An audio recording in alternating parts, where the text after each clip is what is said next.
Nochmal ganz kurz für diejenigen von Ihnen, die kein Polnisch verstehen, bitte holen Sie sich da hinten einen Kopfhörer. Dla tych, którzy nie rozumieją po niemiecku, proszę też sobie wziąć słuchawki.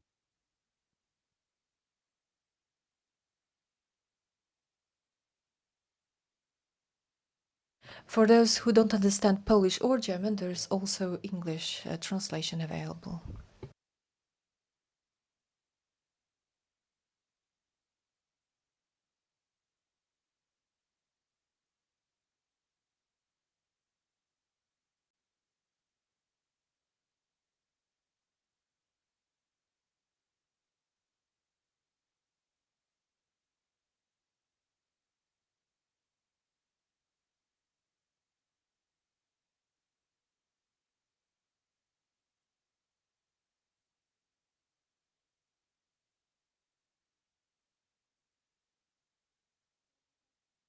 So, ladies and gentlemen, warm welcome at our conference. I apologize for this slight delay, but we had some problems.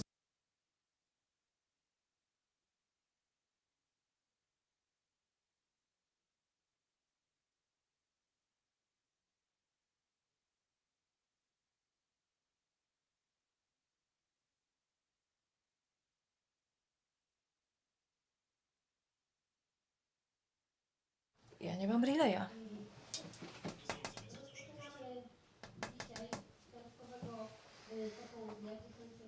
Ja nie mam relaya.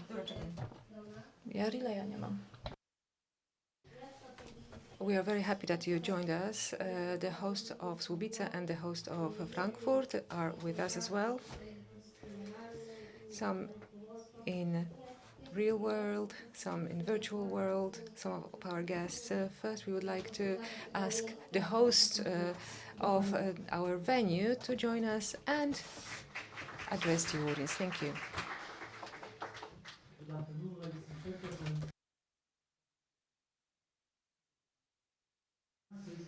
Ladies and gentlemen, I'm very happy that I can welcome you to this year's edition of Labyrinth Festival. This edition, under the title Vibrations, is a little bit atypical for reasons that you will learn about very soon. Let me just mention one of these unique features. This year, there's been a tri-party agreement signed, and due to this agreement, Labyrinth can be hosted not only in Słubice and Frankfurt as the cities, but also, institutionally speaking, it's part of the events organized by both cities. It's really an amazing moment. So far we had 2 partners, and this year we have the 3rd partner, institutional partner, the city of Frankfurt. And now I would like to thank 3 people. First of all, Mr. Mayor, today represented by Klaus Junghaus. Thank you very much for supporting us with your open heart and with this initiative. The second person I would like to thank very wholeheartedly is Mrs. Milena Mans, who's also with us today. Thank you for bringing this good spirit of Frankfurt to us as well. And the last person I would like to thank on the German side, who's also been responsible for this collaboration, is my colleague, I'm looking for it, Mr. Florian Vogel, the artistic director in Kleist Forum, who is our real partner on the Frankfurt side. Thank you very much. This is a very important event, and big applause for you.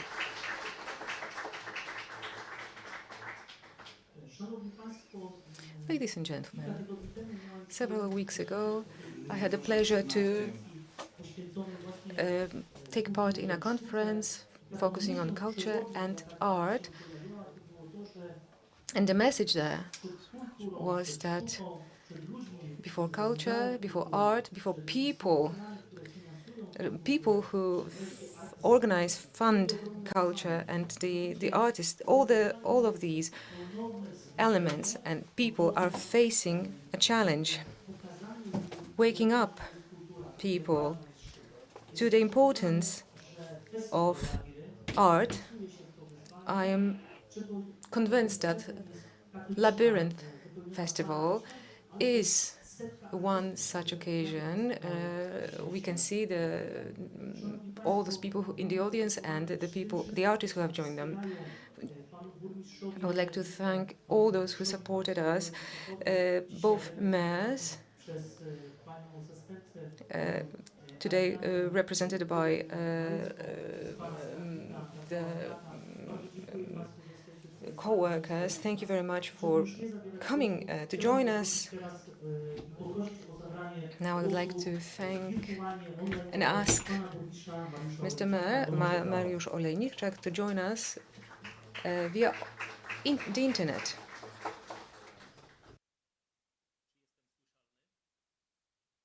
Can you hear me? Welcome, Mrs. Curator, Mr. Director Klaus, Milena. Welcome, and welcome all our participants to and people who have come to see the Labyrinth Festival. I'm very sorry that I could not join you today, but I really wanted to join you at least for a moment, for a short, brief while online. Also this year, I'm very happy that our Słubice, my city, our city, Słubice, are hosting such a big event as the new art festival, Labyrinth. The festival program this year is pretty extensive, and I would like to thank all the artists who have joined us here in Słubice. I wish you to have a very fruitful event, and I wish all the viewers and people who plan to visit the exhibitions to have great experience, great art experience. Today, Ms. Adriana Dydyna-Marycka is representing me. We also have our treasurer, so I'm very happy that our office, the mayor's office, is well represented during this event. I think I've also seen the Frankfurt Słubice Association and Council member, and who I also would like to welcome. All right, I don't want to take much of your time. I just wanted to join you for at least a short while and to wish you a great kickoff of the event and a great festival. I'm very sorry that I would not be able to participate in the final part of the festival in Urad. We remember very well from last year and the previous years that it's probably one of the greatest places to be ever. The valley of Urad, the Oder Valley, is so beautiful. Everybody who's been there at least once always wants to come back. Ms. Curator, thank you very much for putting so much heart into preparing this wonderful festival, Labyrinth Festival, and I wish you all a very good event. And good luck.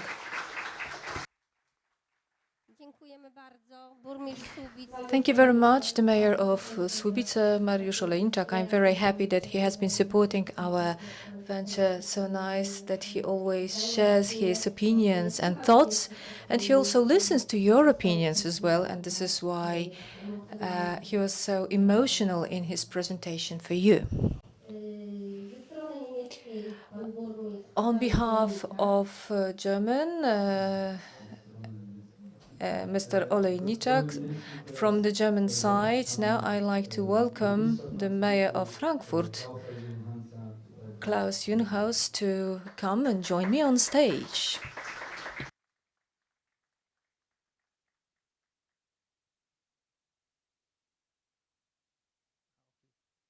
Wunderschönen guten Tag, herzlich willkommen. Ich freue mich sehr, Sie heute alle hier fast sehen zu können in Bewegung. Ich freue mich wirklich sehr, dass wir heute hier gemeinsam. Welcome this wonderful afternoon. I'm very happy that I can welcome you all and that we can together open this festival. I would welcome you on behalf of Art LABIRYNT, the mayor of Frankfurt. Unfortunately, he couldn't have joined us at this launching event. The festival is taking place at a time following the period where we could, an extended period when we could not meet each other in person. I'm really happy that this is one of those occasions that allows us to gather together and do things together. Vibrations, the theme of this festival, is a great description of the ambience of the times in which we live. There is tension in the air. We cannot be sure whether the relationships, the frequencies on which we are now relying will not be changing very soon. That's why we need a varied approach, a varied view, an extended view that the artists provide us. I would like to thank all those who have contributed their artwork. I'm very happy that our festival takes place here. I think it's a great example of our collaboration, the collaboration between Frankfurt and Słubice. I wish you a great festival. Let's stay healthy and joyful.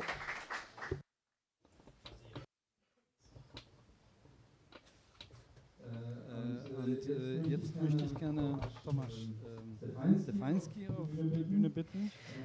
Now I'd like to welcome Tomasz Stefański to join me on stage. Tomasz. Nie tylko oba miasta organizują festiwal, ale Stowarzyszenie Słupfurt.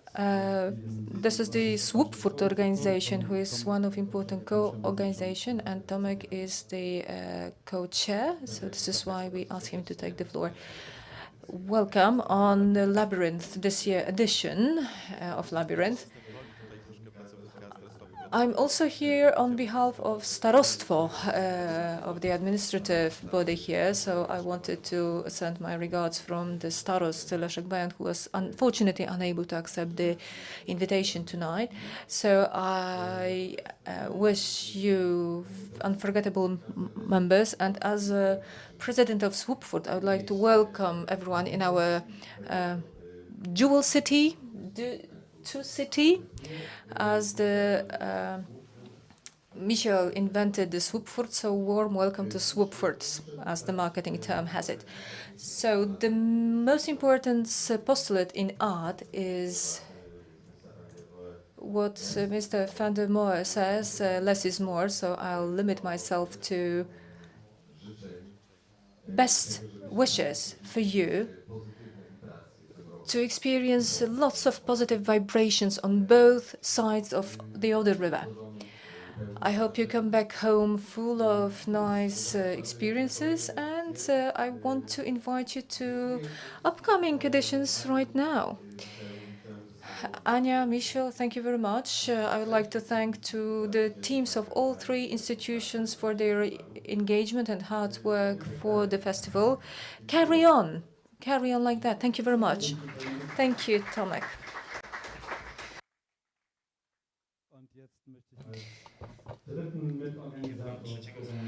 And the third co-organizer, I wanted to invite Jan Vogel on stage, the artistic director of Kleistful. Okay, I hope you can see me now.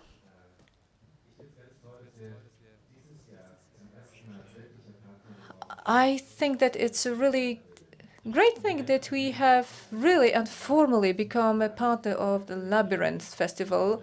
A lot of things has already been mentioned, but what drew my attention was that your trousers are round at the bottom and my head is round at the top. So the spirit conveyed by this festival is something that reflects, on the one hand, society, on the other hand, politics as well. We are here to express diversity of art. We've been going through different turbulences also over the last days, and I'm happy that even despite turbulences, we were able to organize everything together. From this place now, I'd like to thank to you, especially for counseling in technical matters. It was a huge challenge, especially that we even had firefighters who had to come here and help us confirming different safety matters and give their consent. So thank you, Michel. I think that the very fact that we present art in a theatrical building, there is a synergy and it opens totally new possibilities for us. Let's compare ordinary exhibition space and theater. I think that some things were not that easy, but I want to invite everyone to see everyone and also visit Forum Fest tomorrow or perhaps tonight.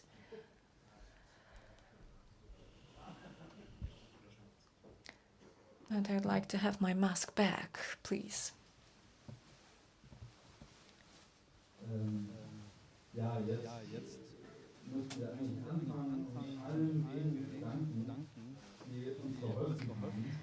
So we would need a whole series addressed to all stakeholders who helped us in organizing this event, because festival is not only about organizers. There are also numerous partners. In our partner team, we have Volkshochschule or the university in Frankfurt. We have Michael Kurzfuhrer as well. Manufacture of Culture in Goethe. I'm not sure if they have already got here. Kunstverein with the B Gallery, which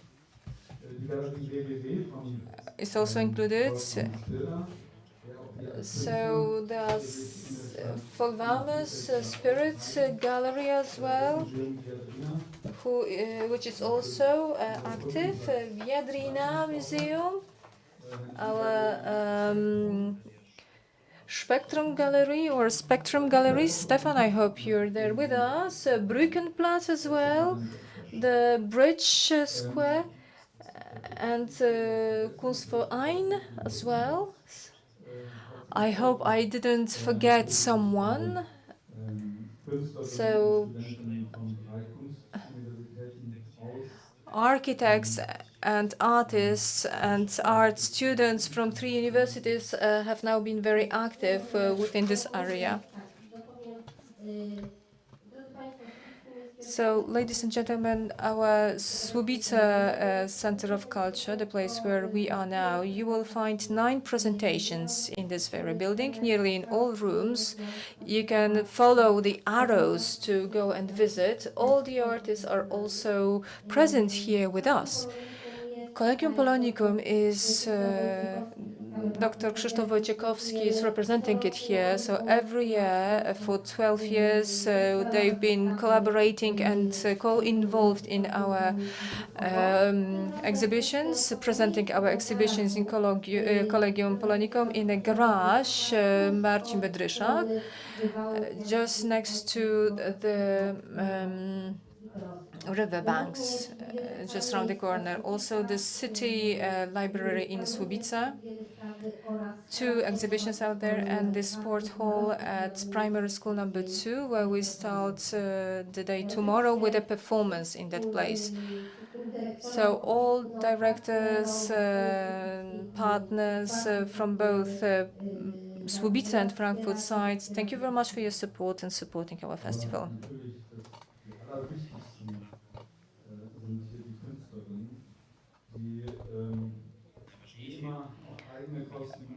I hope I didn't forget the most important people here, the artists who, as usual, they pay themselves to come here and bring their art with them. It's a great honor for us, and we are really proud that you do that for us. You come here, you pay for that.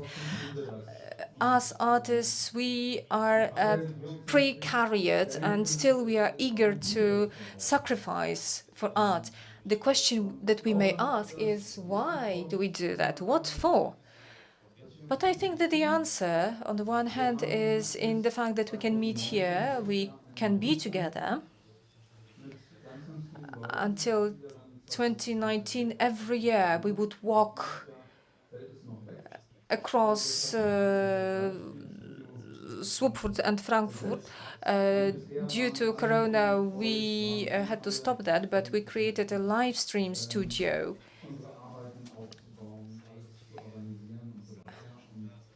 So we were very busy installing our works, etc., and we didn't have that much time to connect. Today we are a bit tired as well, but still we are eager to start. I also had a look at the whole list of works, artworks that are going to be presented. Bruce has already mentioned that vibrations we have been living in recently are, of course, a challenge for different artists. In various ways, they are going to present this topic to us, and I think that you will be able to see in artworks presented this year. We see that ice is breaking and time is flowing. Artificial intelligence has become a decision factor in the post-industrial era. This is, we grow where we grow, everything vibrates as we are getting older. In some way, we try to conceive what is going around, and everything is happening even faster than we can realize. So when we have a look at the different artworks, at different kinds of artworks that are presented at our work, we can confront that. We are also very determined to do that because we are there's a transmission live. There are going to be some lecture on Facebook, on a website, on your mobile, and to listen to us, or you can stay here. And starting at 4 p.m., there is a series of meetings starting and then lectures coming. So this is how the program of festival is built today. And there is one more very important thing we need to mention. This festival wouldn't have been come to life without our sponsors who were able to found us. For many years, Anya and myself, we shared the task between the two of us. On Frankfurt side, I'll say that we submitted our application to Euroregion and we got a subsidy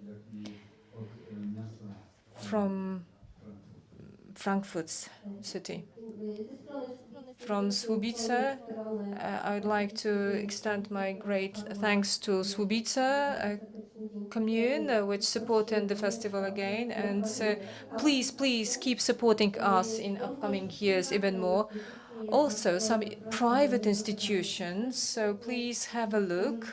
We created a special banners for everyone to see. We also included on the last page of our catalog. You can see all the sponsors who made this festival come true.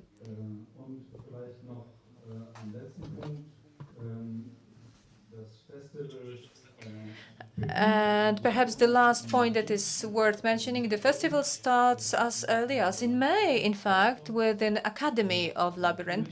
This year we organized 5 workshops with different participants from both Słubice and Frankfurt. Also, thanks to different meetings with Zoom, we had guests from Lübbenau, Bremen. So that was the first time when our seminars took place also online, in an online form. So the results of the work from both local and not local work are going to be presented during this festival. One more element that I forgot, the project that was founded that sponsors our program. It's the Viadrina Europe and some other programs. I'm sorry, I'm a bit anxious about time, so I'd like to ask. I would like to tell you how this idea come up. Who was the founder? 22 years ago, Professor Jerzy Olek, that I would like to welcome on stage. He invented this festival. It took place at the border of Poland and Czech Republic. This is why we have a big group from the Czech Republic with us. So 10 years later, when the festival took place there at the border of Czech Republic and Germany, we managed to persuade Professor Jerzy, please join us on stage. And we started to organize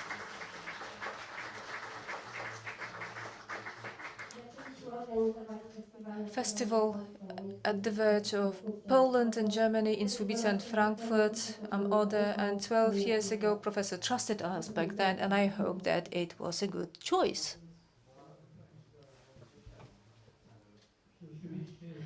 Yes, indeed, it is a special adventure. Maybe I'll tell you about the event today. I'm going to Smok, and I can see quite a big crowd in front of the door, people discussing, and I think waiting for something. So I got inside, and then I realized that it is about getting into a line, a queue. I stood a few minutes together with them, listening to what they were talking about. One lady said to another lady, "You see, I heard that they are going to offer 50 zloty here. They are going to give us 50 zlotys here." Ladies and gentlemen, I'm a bit surprised with the situation because, as far as I remember, this is the fullest room I've seen during Labyrinth, and the pandemic is not quitting us at all. This is the first thing. Secondly, there are hurricanes ripping our heads away, etc. So giving the mic again, I want to promise something out of the group that I saw in front of the door. She asked me, are there going to be any jokes tonight as well? We have the Chopin year this year. That's concerning the exhibition that we take place, right? Well, the festival, Chopin festival has already ended, but Różewicz year is going on. I wanted to tell you that the last phone I received from Różewicz was really was funny and really thrilling. He asked me, "Do you know that they are to change the principles of publishing for publishing poetry?" Well, I wasn't aware of that. "Do you know that there are many people waiting for agreements to start their artistic activity?" I wasn't aware of that either. And eventually he told me the most interesting thing. "Mr. Jurek, a young photographer from Krakow called me. And how do you know that she was young?" That's what she told me. That's how she introduced herself. And she asked me if I would agree to accept her to take a few portraits of me. He wouldn't have agreed anyway, because he hardly ever agreed to have photos taken, but he said, you know, I asked what her specialty was, and she told me that it was still art that she was specialized in. And you know what? I didn't agree. A huge applause. Ladies and gentlemen, at 4 p.m., so I think very soon, we are starting a live studio where we will hold different discussions about individual exhibitions. Jerzy, you can please take a seat, because your exhibition goes as the first one. So you'll stay on stage with us. So in a few minutes, we are going to find out more about exhibitions, unless someone would like to share their thoughts. We have 6 minutes. Is there anyone who'd like to say something? We still have a moment. Any brave people here?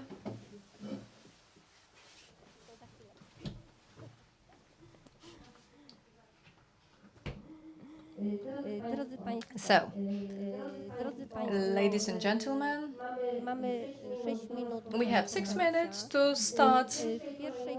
So, Free Fall exhibition comes here first, curated by Jerzy Olek.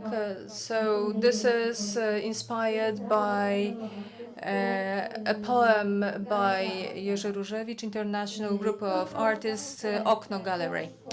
Whoever wants to go and have a look, this is maybe this moment. Whoever prefers to stay with us and talk about next exhibitions, upcoming exhibition, please stay with us. So we are starting in 3 minutes.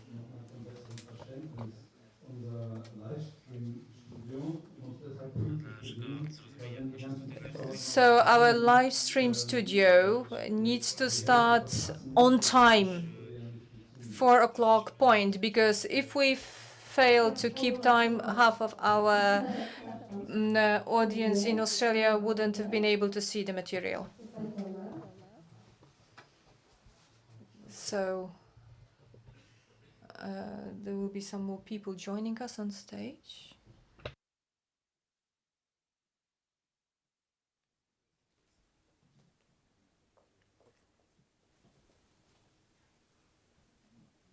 Nie, no przed chwileczką. Maria. Czy pani Maria Marszałek? Is Maria Marszałek here with us Zapraszamy. in this room? Please join us on stage if you are. Yeah.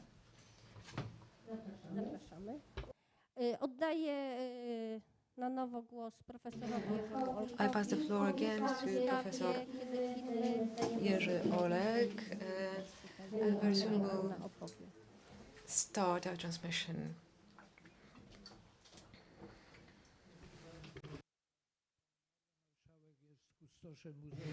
Maria Marszałek is works at the Museum of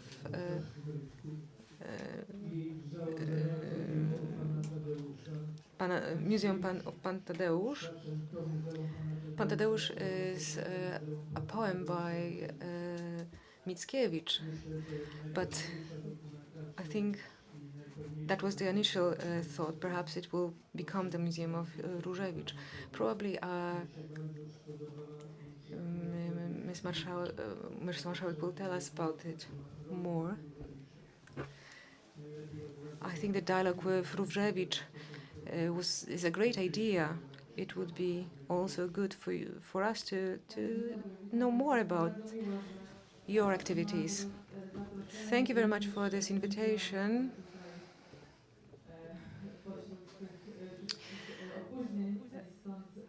I'm glad that I could join you on time.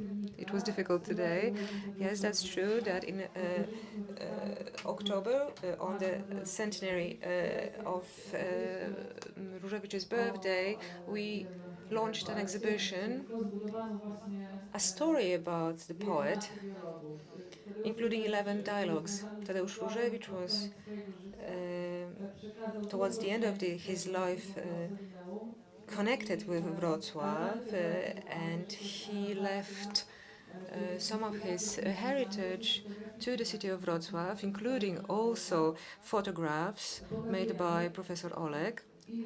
And we display now these photographs. Różewicz is for us an artist who is addressing serious topics, but not only serious topics. There is a joke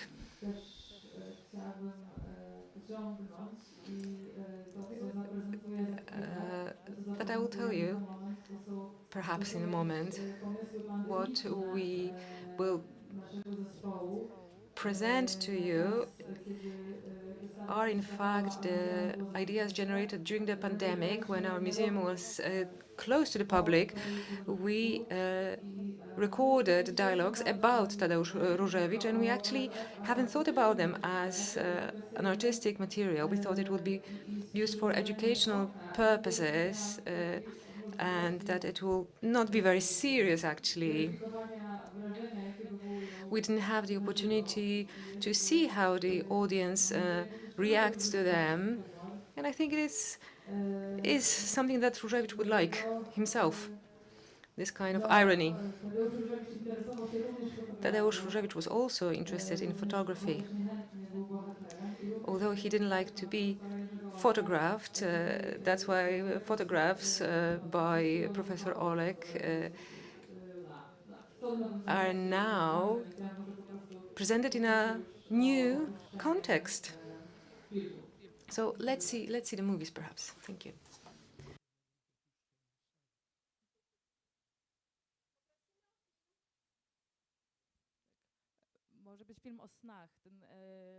So perhaps the movie about the dreams, because Labyrinth is an inspiration, perhaps.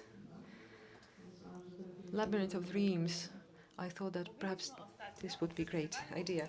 We have talked about poets foretelling the future, and we have received many questions and from our audience telling that you've been writing and you would also like to try your hand at foretelling the future. So let's try to dream about the future. This technique has many advantages. You don't need specialized equipment. You don't even need the coffee that is used for normal spiritual spirit invocations. Many many discoveries have been made.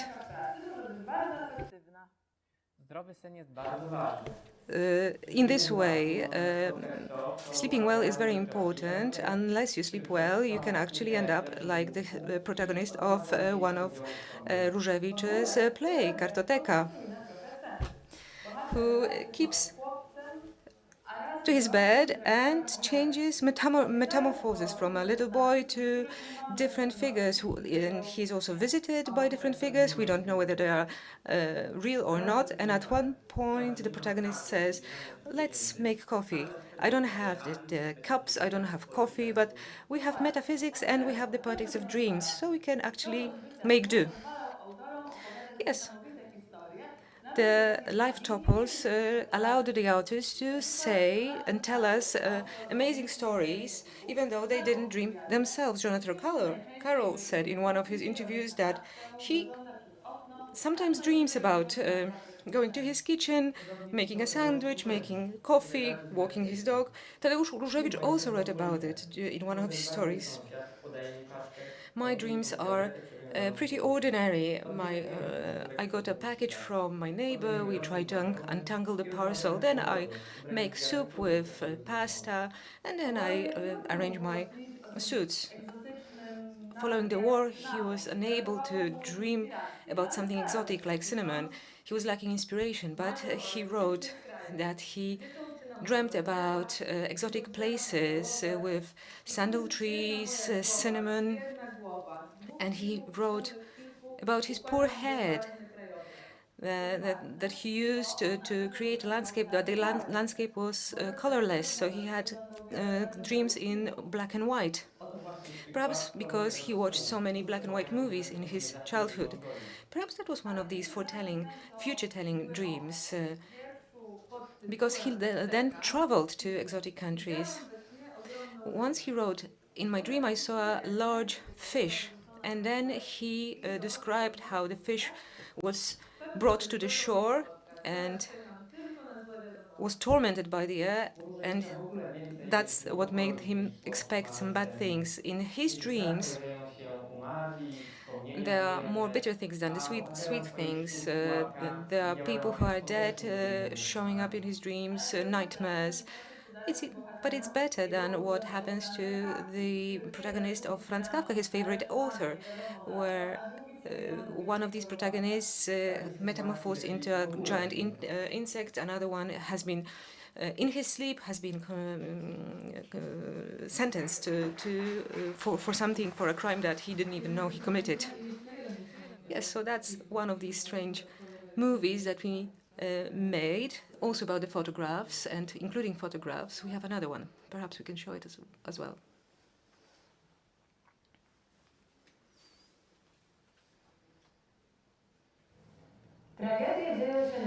Tragedies happen when we haven't had breakfast, said Tadeusz Różewicz. That's why he also prepared some culinary advice for us.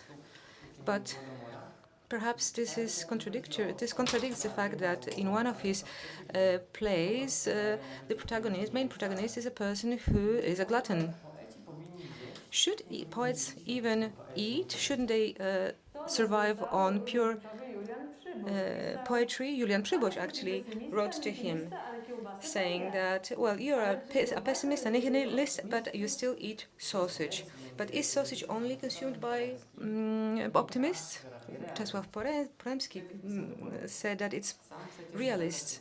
The critic wrote to the poet, well, you see the reality and you don't see it in metaphysical forms. It was clear to us when we realized that we preferred salceson to ham.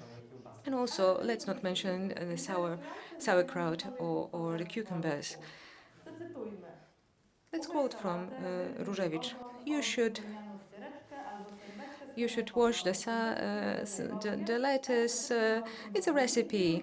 You should use specific utensils, then put everything on the plate, and put it in the TV set, and then sprinkle some mozzarella on your dancing guests.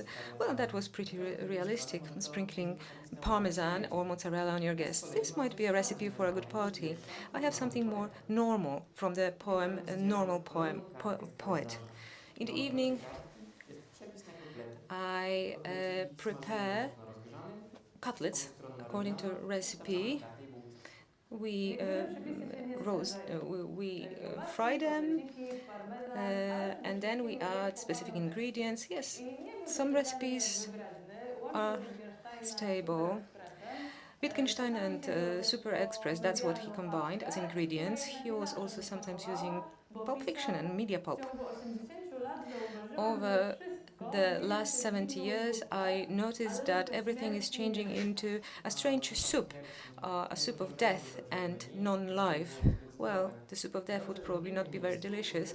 It's great that in another place, in another text, Różewicz advises us to eat fruit, eat white cheese, go for walks, breathe deeply. Yes, insane body, great spirit.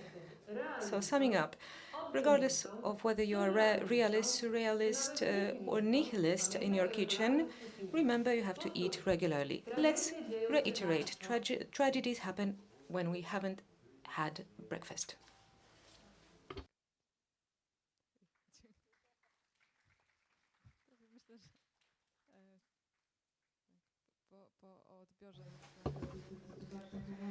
Yes, as you can see, this is strange humor. I think it's something that Różewicz would perhaps appreciate. Yes, definitely.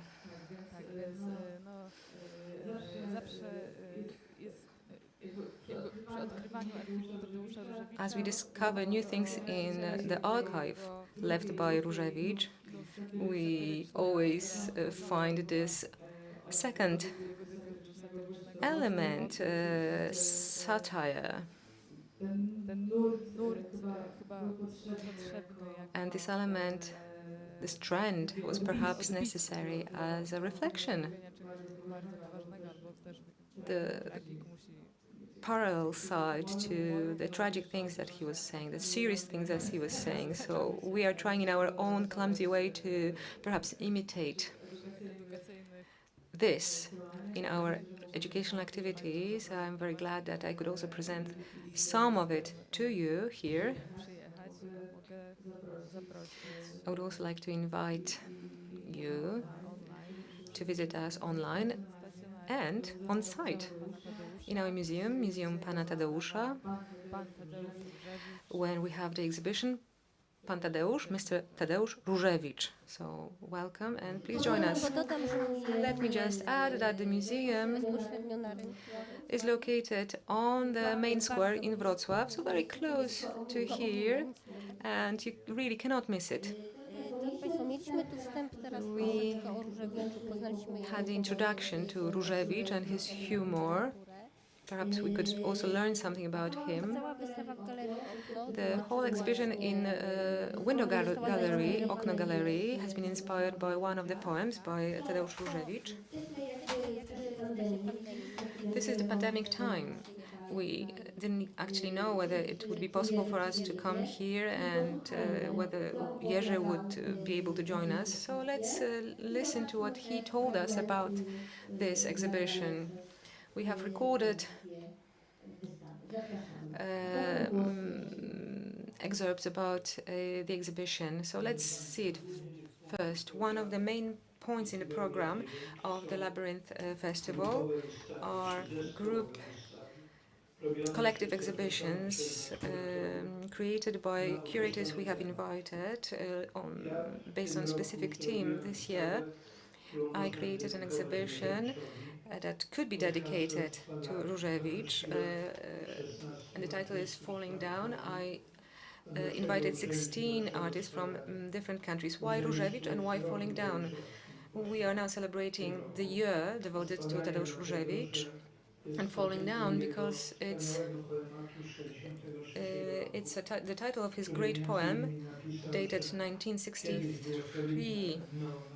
He said that formerly there was a solid ground that you could fall onto, but now it's no longer the case, and that the modern world, the modern human being is falling in all directions at once. I thought that this was such.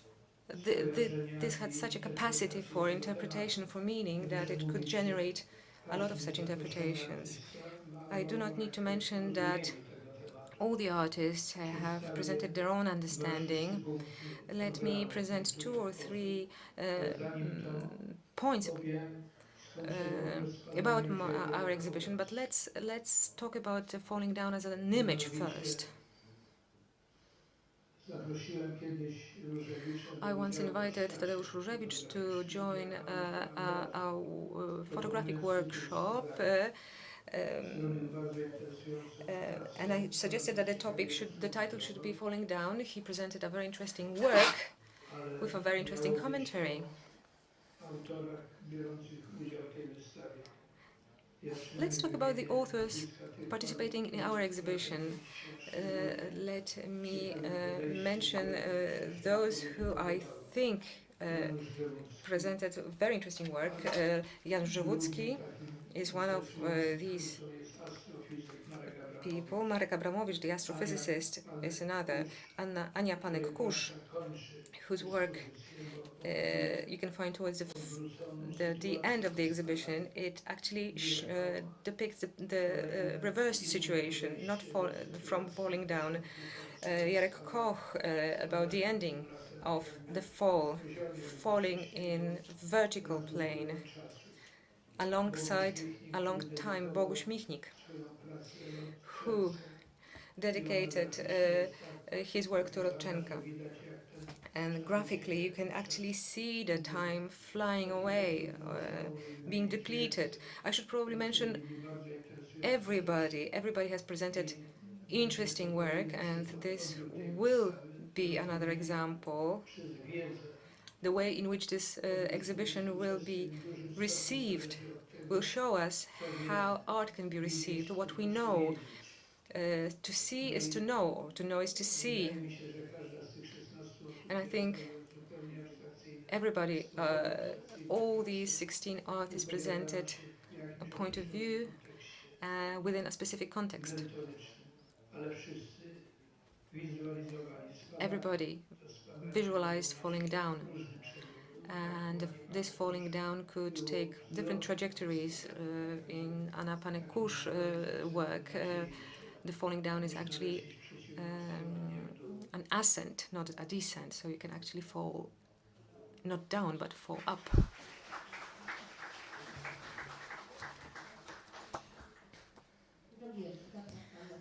Jerzy, can you say something more about this?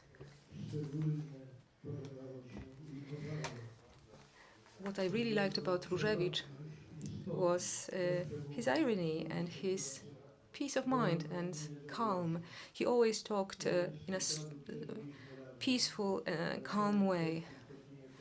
Once, when we were coming back from a village, coming back to Wrocław, Tadeusz looks at me and he asked me, well, is this wheel in front of us, this tire in front of us, is it our tire? It was actually our tire. So we had to look for a car mechanic. And I told him, Tadeusz, so you try to hitchhike your way back to Wrocław and I'll take care of this. And he looked back at me and he said, well, I'm not a blonde woman, so nobody will actually give me a ride. Okay, so can you please stand watch over the car and I'm going to look for help. Later on he said that 15 minutes later, 15 minutes later, people started sharing the information that actually Tadeusz Różewicz is inhabiting the area, that they live somewhere here because so many people have seen him. So 15 minutes later, when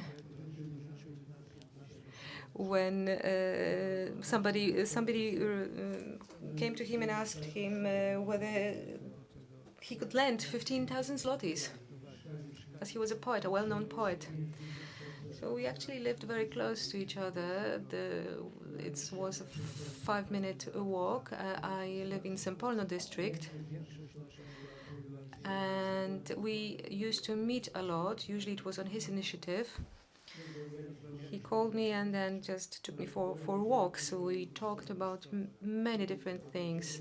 And I remember that he once said, perhaps you can give me your telephone number, then I won't have to send you postcard every time.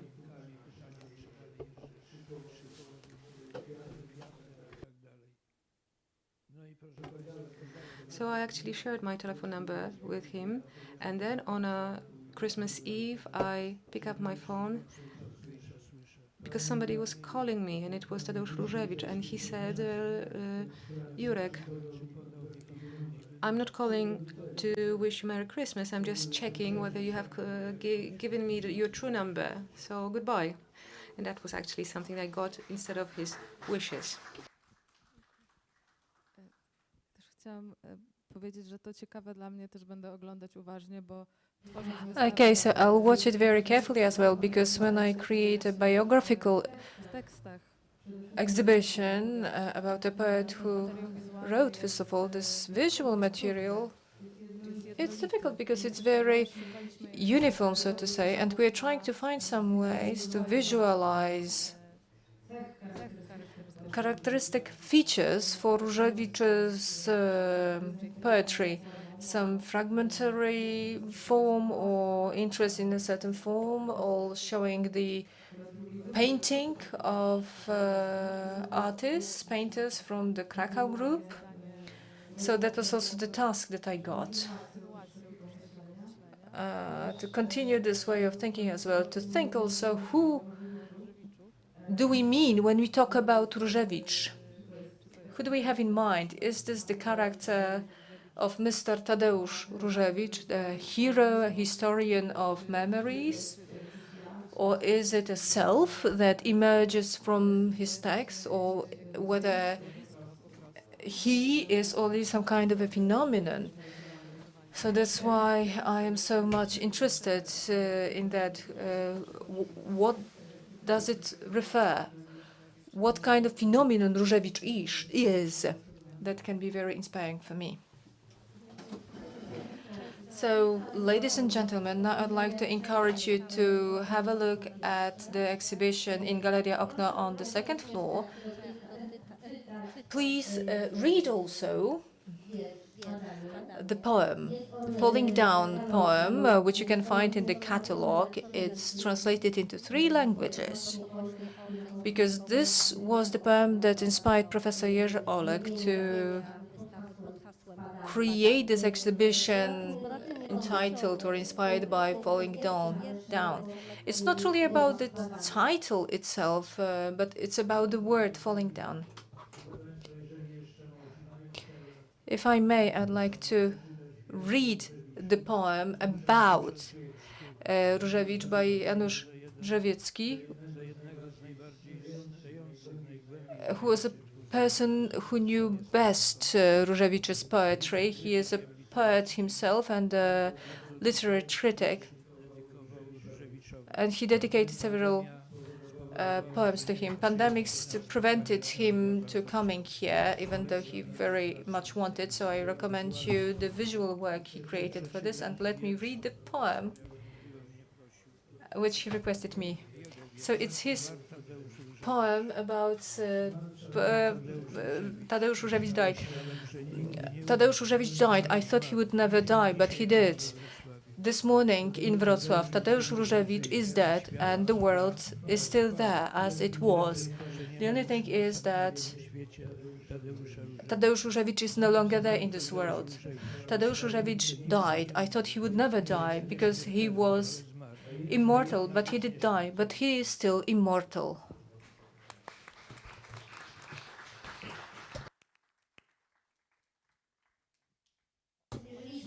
We have just come to the end of our first meeting. On behalf of our 16 artists, Jerzy Olek and Maria Marszałek, who arrived here today to see us straight from Wrocław to take part in our meeting. Thank you very much. Thank you. Thank you.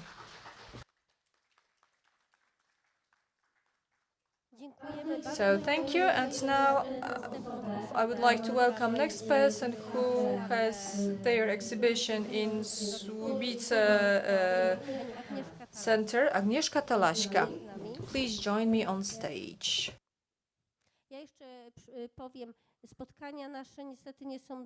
Unfortunately, our meetings are just 7 minutes long because there is quite a large number of artists. So just a minute before the time runs out, there is a lady just here who shows you the right signal that will inform you that you only have 1 more minute left. But please, let's start. Like in case of this falling down presentation with the video, and then Agnieszka will continue. So if we can play the video, please. Hello, my name is Agnieszka Talaśka. I live in Poznań. What I find fascinating in art is idea and the possibility to combine concepts that are diverging, which eventually make a piece of art. I'm interested in relationships between nature, technology, art and science.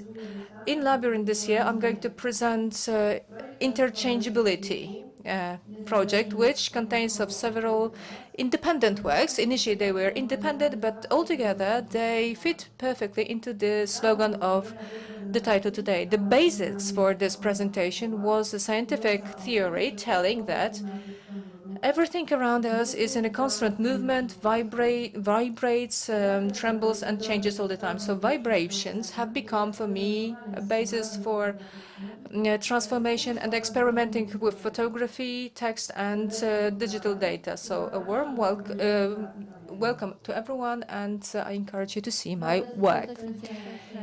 So I'm very happy that Agnieszka could join us, that we weren't left with the video only, and that we can talk with her about the concept behind the artwork. So there are several techniques that you combine in your project. Yes, definitely. So I wanted to say that in order to be able to record this film, it wasn't that easy for me. So thank you very much for the challenge that you gave me, because thanks to it, I was able to arrange my approach and what I feel to art, and also my approach to my own art. So thank you for asking me this question. I would like to thank Anya, because absolutely I can notice here some things that are repeatable in my work. First of all, transformation and experimenting with image, with photographic image, digital data as well, or simply with text. thanks to this transformation, I can see that I hopefully create some value through which I can create relationship with contemporary words. So this interchangeability project that you can see during Labyrinth and earlier, there are also some other artworks that were presented on Labyrinth's previous editions.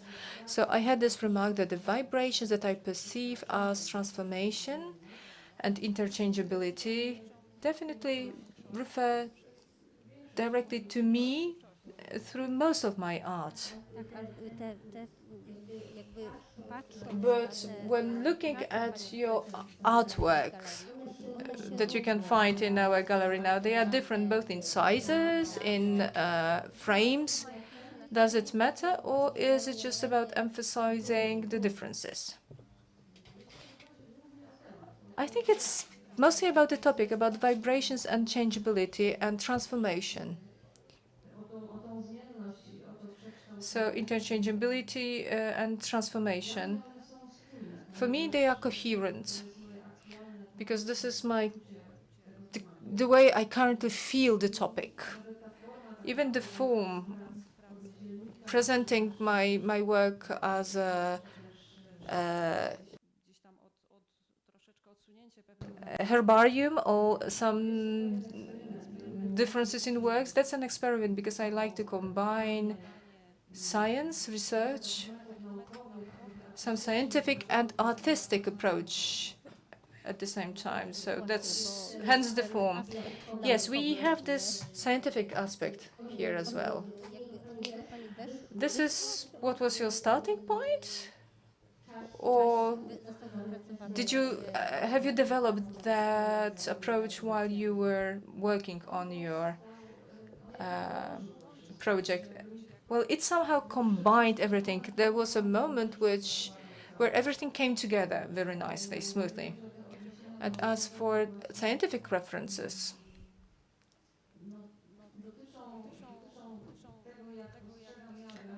that refers to how I perceive the so-called reality, what I perceive as as real, and which in fact is just a presumable, a presumed state of the world. So this is what comes from the quantum physics or Heisenberg's theory. So that has all become coherent, so it's hard for me to point out what was first. So last questions to you today. You are with us with your own individual solo exhibition. A few years ago, you curated an exhibition for a group. Yes, back then they were students of Poznań Art School. Now we are already graduates, but yes, I do have this plan to suggest something that we could do together collectively next year. I know that there is motivation and we have energy, so I think this is possible that we could propose something together, and I can't wait. So thank you very much. So our time is over, so I'd like to invite everyone to see Agnieszka Talaśka's exhibition. There are some arrows. You can find it on the second floor. So, thank you very much. Thank you.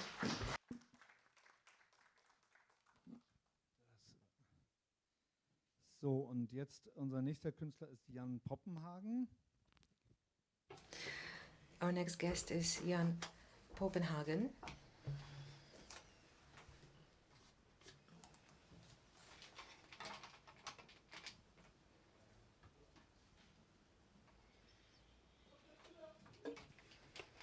Mein Name ist Jan Poppenhagen.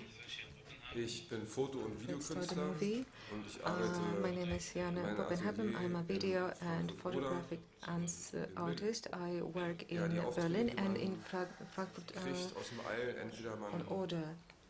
gehorcht dem oder hört auf sie und verfüllt dann seinen irdischen Auftrag. Things that come through to us. Zwei Out of Dinge. space, so seemingly. Identität is jenseits something that von we either Geschlecht, accept Mann, as a Frau, cosmic divers, mission sondern or ganz, something ganz that we tief, are wo trying to wir sehr avoid. There's unsere always eigene Identität, the die wir question herausschälen about müssen the und auch identity unseres of a woman, künstleridentischen of a man, and Begräbnis something angehen. in between, Und die andere Frage nach and dem things Arbeiten that mit are Medien, very und zwar mit individual, neuen Medien. something that we spill out during our artistic life Und irgendwann war die Zeit mal as we reif work und using wo, new wenn nicht media. auf dem Labyrinth-Festival As I was in growing up, Frankfurt-Oder. I at some point decided to present my work to you, and I thought that Labyrinth was actually the best place to do that. Welcome. So we have known each other for quite some time. You keep surprising us with your new work.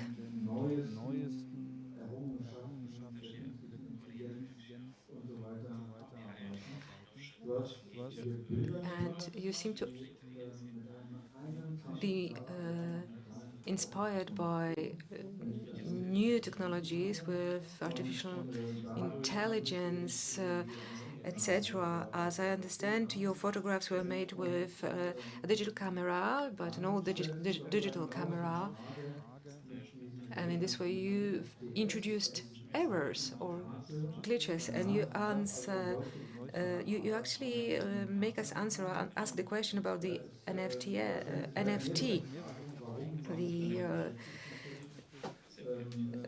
the tokens, whether such work can actually be considered NFT. This is especially important as we, for example, sell art.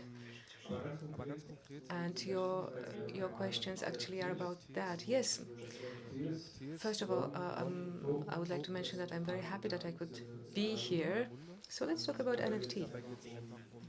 It's a new trend in art, which include artwork that become unique because they are made using blockchain technology. So they are not copyable. You can actually have a unique digital piece of art.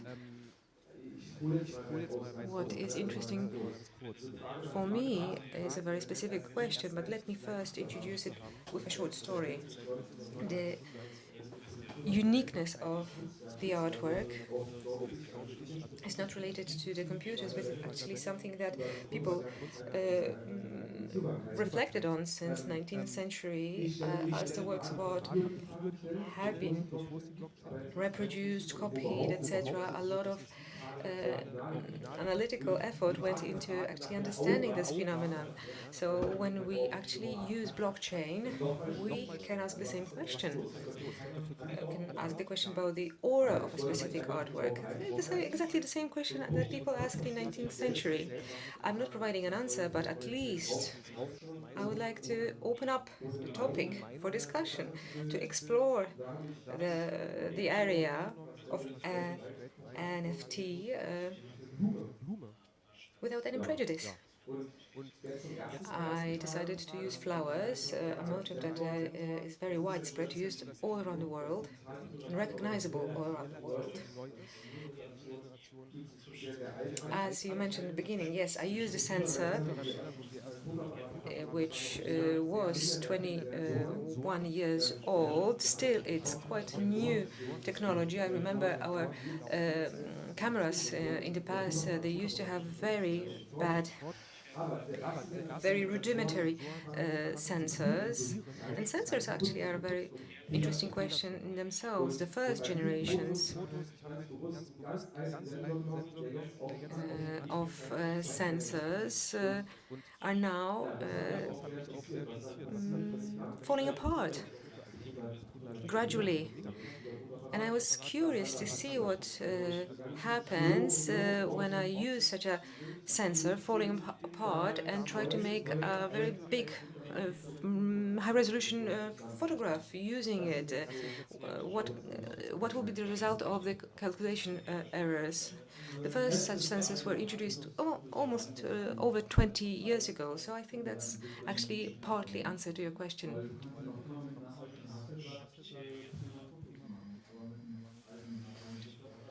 I would would say that Also, dass wir eine ganz einfache Gleichung aufstellen.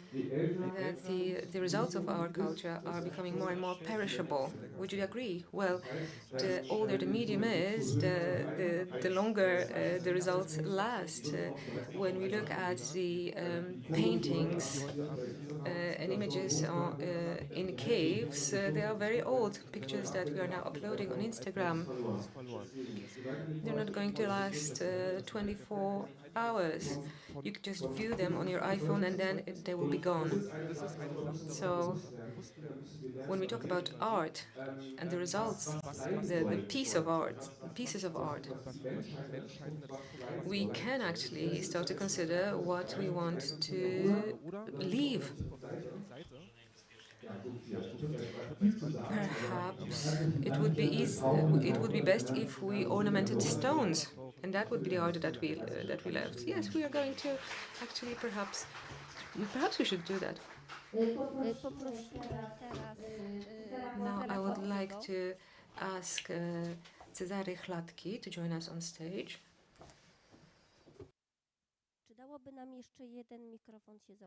Perhaps we could have another microphone.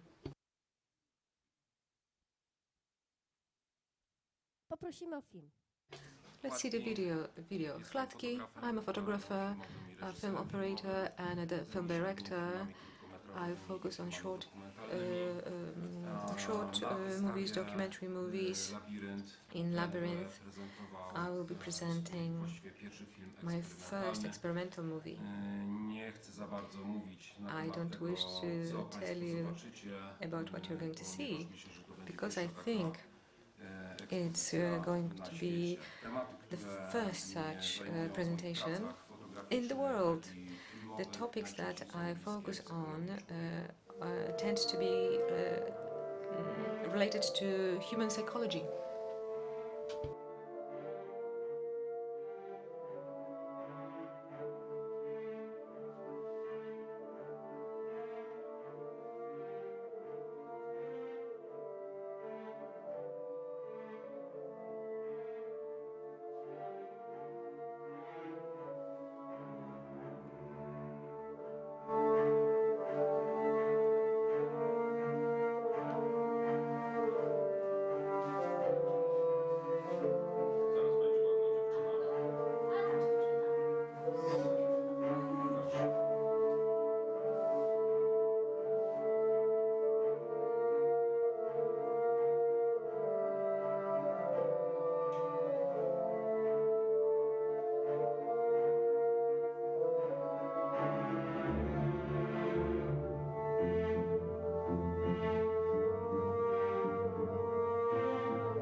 Cezary, is your work ready?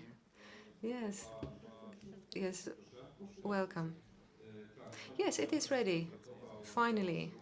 It has been subject to transformations. I came with it here and it turned out that it wasn't ready. I had to introduce some changes even today.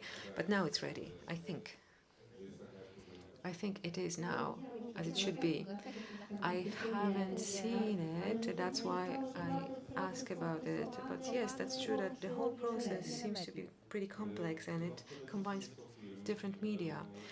Well, it is a movie, dance movie, experimental movie, as it is now, in the format it is now. It's only to be presented at exhibitions, so that's the only way in which you can see it here on the second floor. The movie duration is 25 minutes of meditation. I invite you to come and watch it. Yes, it combines different media. We collaborated with dancers and their interpretations of the topic I presented to them.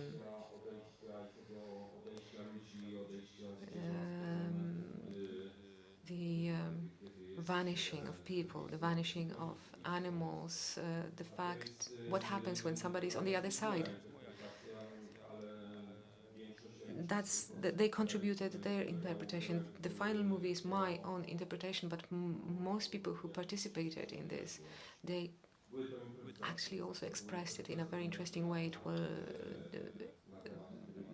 you can see the improvisations, dance improvisations on the topic. So we have this final result as the movie that you can see during the exhibition, but it could actually be presented as a...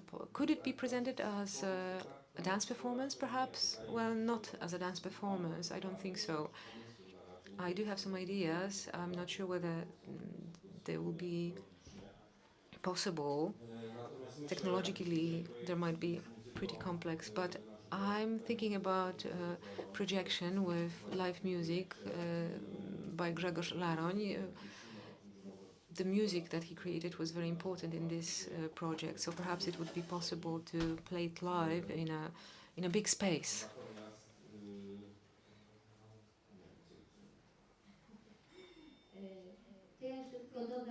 Let me just add then, as far as I understand, what we have here is the form to be presented here at the festival. Yes, so let me tell you a bit more about this. Yes, this form, which has been designed for this exhibition, includes the movie that is being played, as the smoke is also introduced to the room, so it provides the opportunity to see it in 3D. So as you watch the movie, I advise you to move around the room, because then you can see more. I'm also thinking about creating an experimental movie, 2D movie, on the basis of this experiment, but based on this recording, it's pretty clear that the 3D that we can see in reality here, in this real reality, it's not possible to translate into a 2D movie. Cezary Chladki is a movie maker, an academic lecturer. He's been awarded awards for independent movies he made. We wish you all success, many successes. Thank you very much. Let me just add, so the movie takes 25 minutes, and you can see it every hour at 15 past and 45 past every hour. The presentation can be seen on the second floor. The room is darkened, so it's really a beautiful space for contemplation. Thank you very much.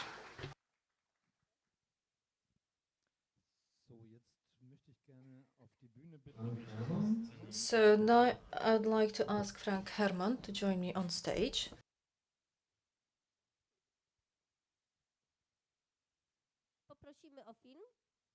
Let's see the movie.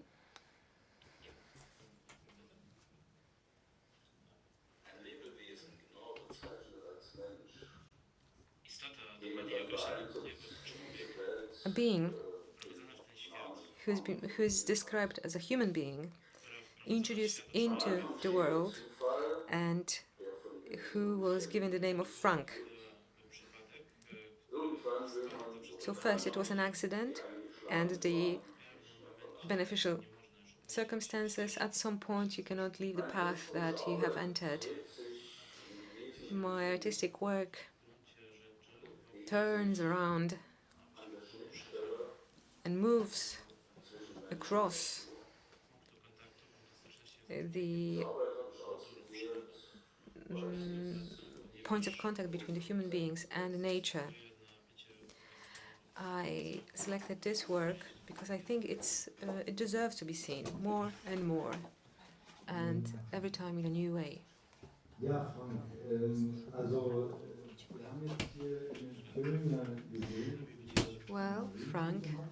as we Wir have sehen seen in the eigentlich auch vor movie, Ort, bevor we have seen your presentation in eigentlich auch deine Marienkirche. Arbeiten oben gezeigt werden im zweiten Stock, im Smog. We took our camera Aber to different wenn man das jetzt places. auch so First, we sieht, thought that die we will Arbeit von present einem your work großen, here in Smog, einer but we großen decided Lawette to an. present it in a Und church in Frankfurt. 2 bis 3 Meter, da haben wir uns verschätzt. Das ist ja noch die Breite. Und dann And schauen wir uns das you came anschaut, there with dann a haben wir aber big nicht in die car. Tür bekommen.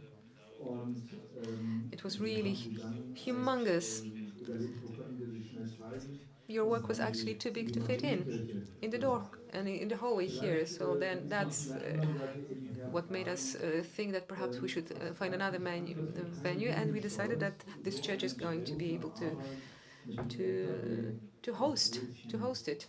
So, beherzustellen.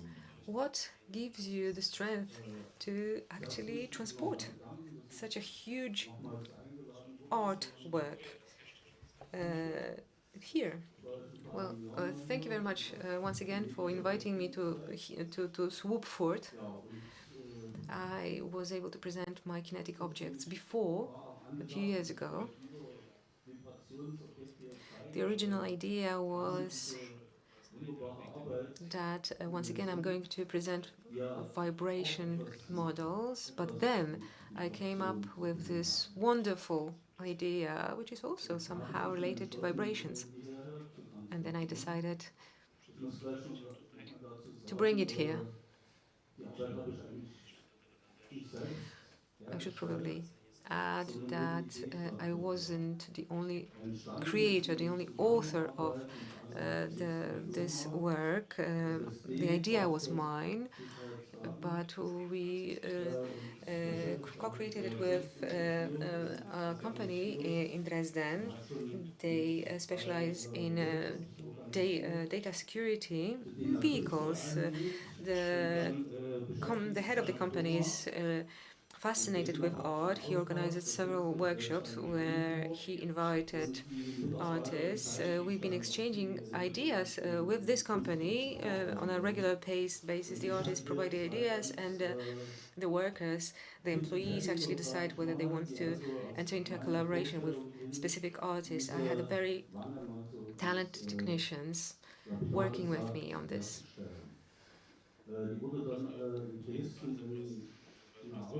So, put very simply, they manufactured this work for me. We presented it in Dresden, along with other work, under the common topic movement. There was another common denominator for all the works. There were no engines, so all these works were moved manually. In the past, you also created kinetic objects. As far as I understand, you create tools with which the viewer can actually create art themselves.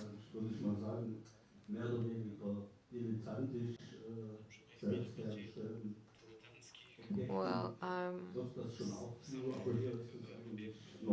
my self-made, the objects that I created on my own, that's the case mostly. We are talking about interactive act, and yes, it's the viewers who co-create this art. Frank Herrmann, dass du bei uns bist und die Arbeit kann man jetzt also nicht hier im Słubicer Kulturhaus betrachten. Frank Herrmann, thank you very much for joining us. In Frankfurt oder die leider So if you want to see this work, It's not displayed here, but it's in the Marienkirche in Oberkirchplatz. It's open between 10 a.m. and 4 p.m. You can enter the space free of charge and actually co-created. At 3 p.m. on Saturday, there will be a performance where Frank's installation will also take part. So just remember about 3 o'clock on Saturday. Thank you very much.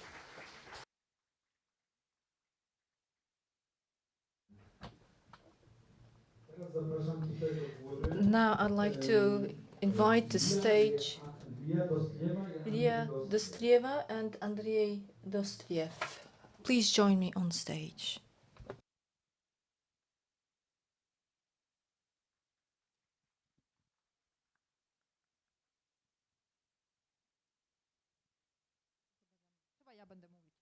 So I think I will be the one to talk.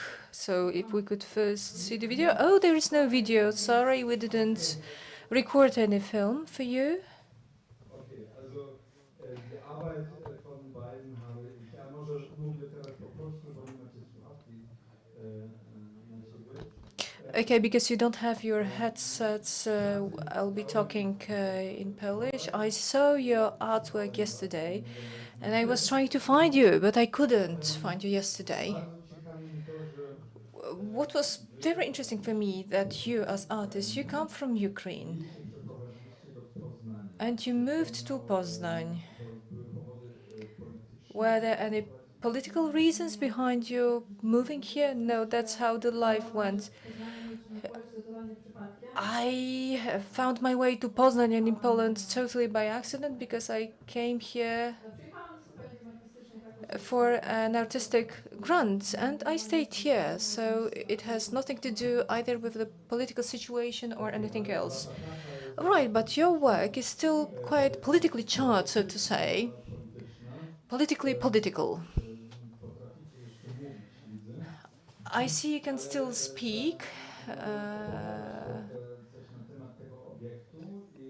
Could you also tell us something about this object? Why and how did you come up with this idea to do that? How long it took you to create it? So maybe I'll first say what we do as artists. Mainly,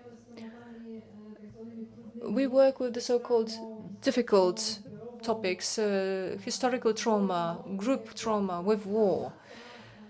And this very particular work, Licking War Wounds, shows how much this process of traumatization of society by war is difficult to be recovered, how difficult it is to recover from this war trauma.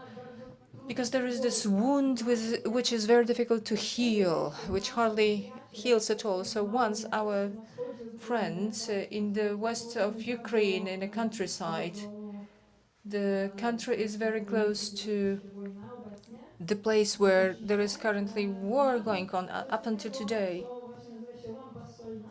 He bought a thing that is called a salt lamp. It's just a lump of salt that you put on your desk. It gives a very nice light. Because just like in Poland, in Wieliczka, in the east of Ukraine, there are some salt mines. Once war came, there were lamps like that, but now the lamps have the shape of tank.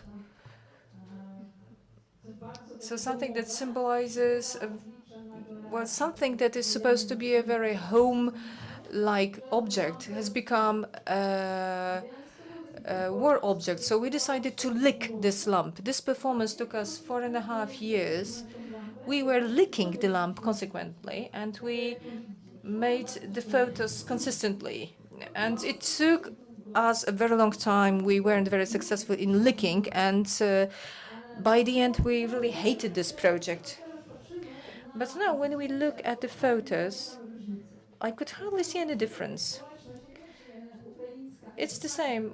All communities, be it Ukrainian or any other community touched by a war or some traumatic event, it's very hard to notice how this community licks its wounds. So this is why we decided to make this project, which will make the situation visible, and we are very happy that this project is over. Because it was really horrible after the end. So next to the work, you can see the calendar where you can flip through, and you could see how long it took us to go through this process. It's very curious. I find it very interesting because the wounds of the Second World War, the scars that were left are still visible here, and the traumas shift from one generation into another as some kind of narrative. It stays with us. It leaves its traces even in the youngest generation, even those who never saw the war. Yes, this is what happened. So this project should not be understood as a situation that is only uniquely Ukrainian. It can be moved and related to any political situation or trauma. For me, what was also incredible that there is this lamp that has a shape of a tank, something that is commercial, something that is sold. That's incredible. So that's fascinating that it wasn't you who invented it, that it was just bought in a shop. Yes, that's what I mean. A marketing application of a tank. It's a trauma, but it's still applied in the marketing. So thank you very much for coming here with us.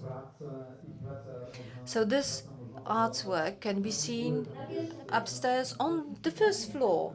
It's the first floor, just next to, by the lift. In the most accessible part of our city culture center.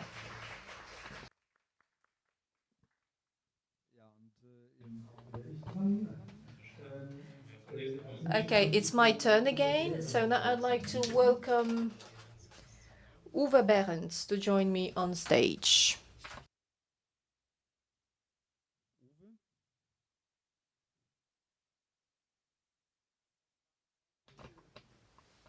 Uwe, where are you? He's looking after his exhibition.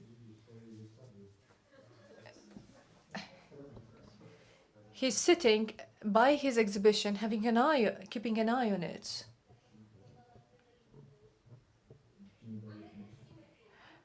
So before we hopefully get him here, we'll play the video for you.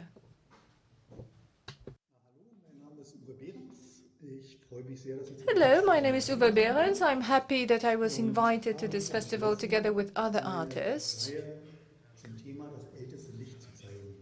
I decided to show my series titled The Oldest Light.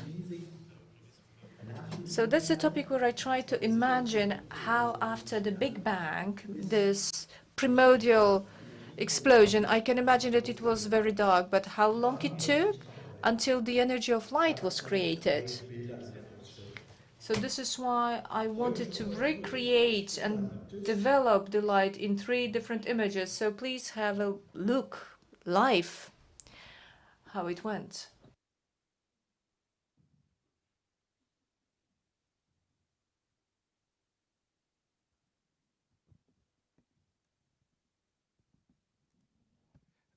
Vielleicht kann ich an dieser Stelle sagen, dass Uwe Behrens. So maybe here I'll tell you that Uwe Behrens, there he is,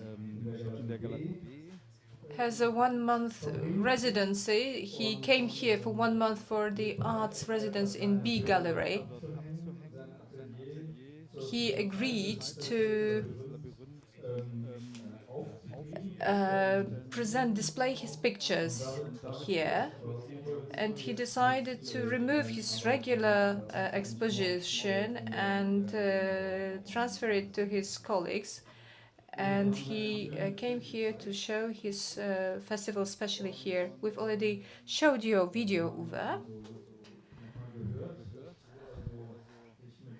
We've heard that you deal with Big Bang and the oldest light.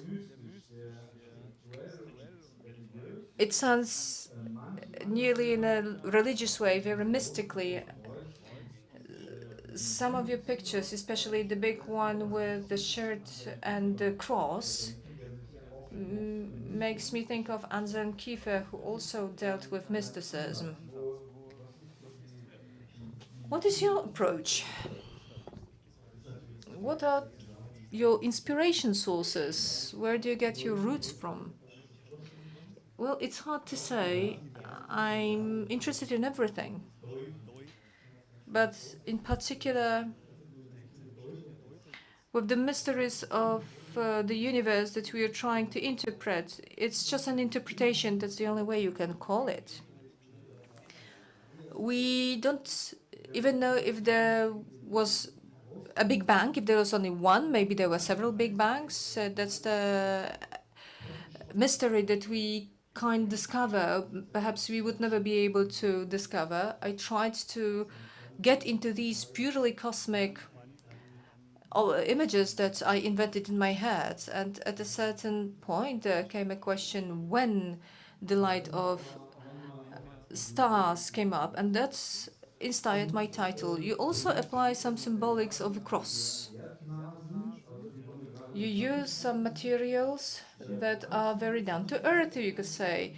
What is just the contrary of light? Plants, for example, dried stalks, flower stalks. That's what I saw in your works. What's the connection between those motives? Because light could be easily represented by a thin layer of paint, for example. Yes, absolutely. To present light, you need to you need to create darkness. You cannot recognize light without darkness. You can take a piece of white paper to create light. To create light, you can paint a rectangle, and only then you can see that what's in the middle is actually light. So the materials, especially plants, represents everything that is alive. Even what died out of this plant is still a symbol of new life, because normally there are those capsules containing seeds, the new life. So once there is this information they get, there is fertile ground, it germinates new life. So maybe that's more an interpretation than a cross. Is this a photo that I can see? Yes. There was some light results. The sun hid right behind the tree in one of my pictures, and you can see the light, especially at the edges of the object that interfered with light. It wasn't a conscious way. When I was playing with materials, with the cross, the image, I decided that I put this object. It was a piece of wood, and then I thought, well, yes, that's it. That's what I like. So thank you, Frank Herman. Thank you for joining us. Now, Galeria, Moor Gallery, Wall Gallery upstairs. Sorry, it's in the small gallery. My apologies. So, Mała Gallery, where you can see Frank's Uwe's work.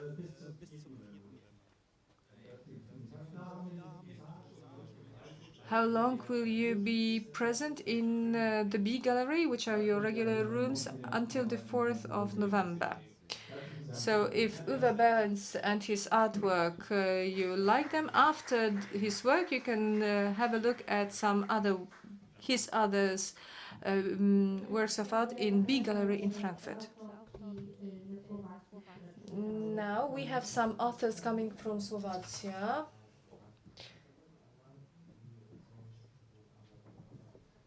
So artists from Slovakia joining us.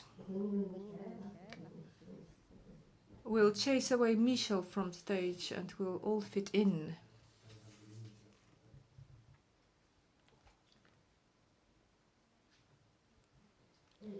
W zeszłym roku So already last year, I tried to invite you with the project that you produced. So I was successful this year, eventually. So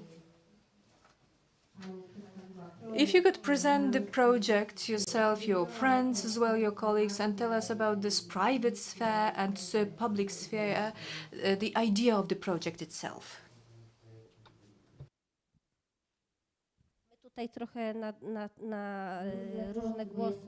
So I'll speak in Polish, the artist will speak in English, so we'll need to manage. Hello, thank you very much for invitation.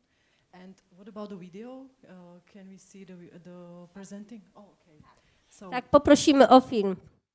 Yes, we'd like to have the video, please. Mohlo by sa to urobiť inak. Mohlo by sme si urobiť prieskum. Nič nie je tak jednoduché, ako sa zdá. Bojím sa, ako to dopadne.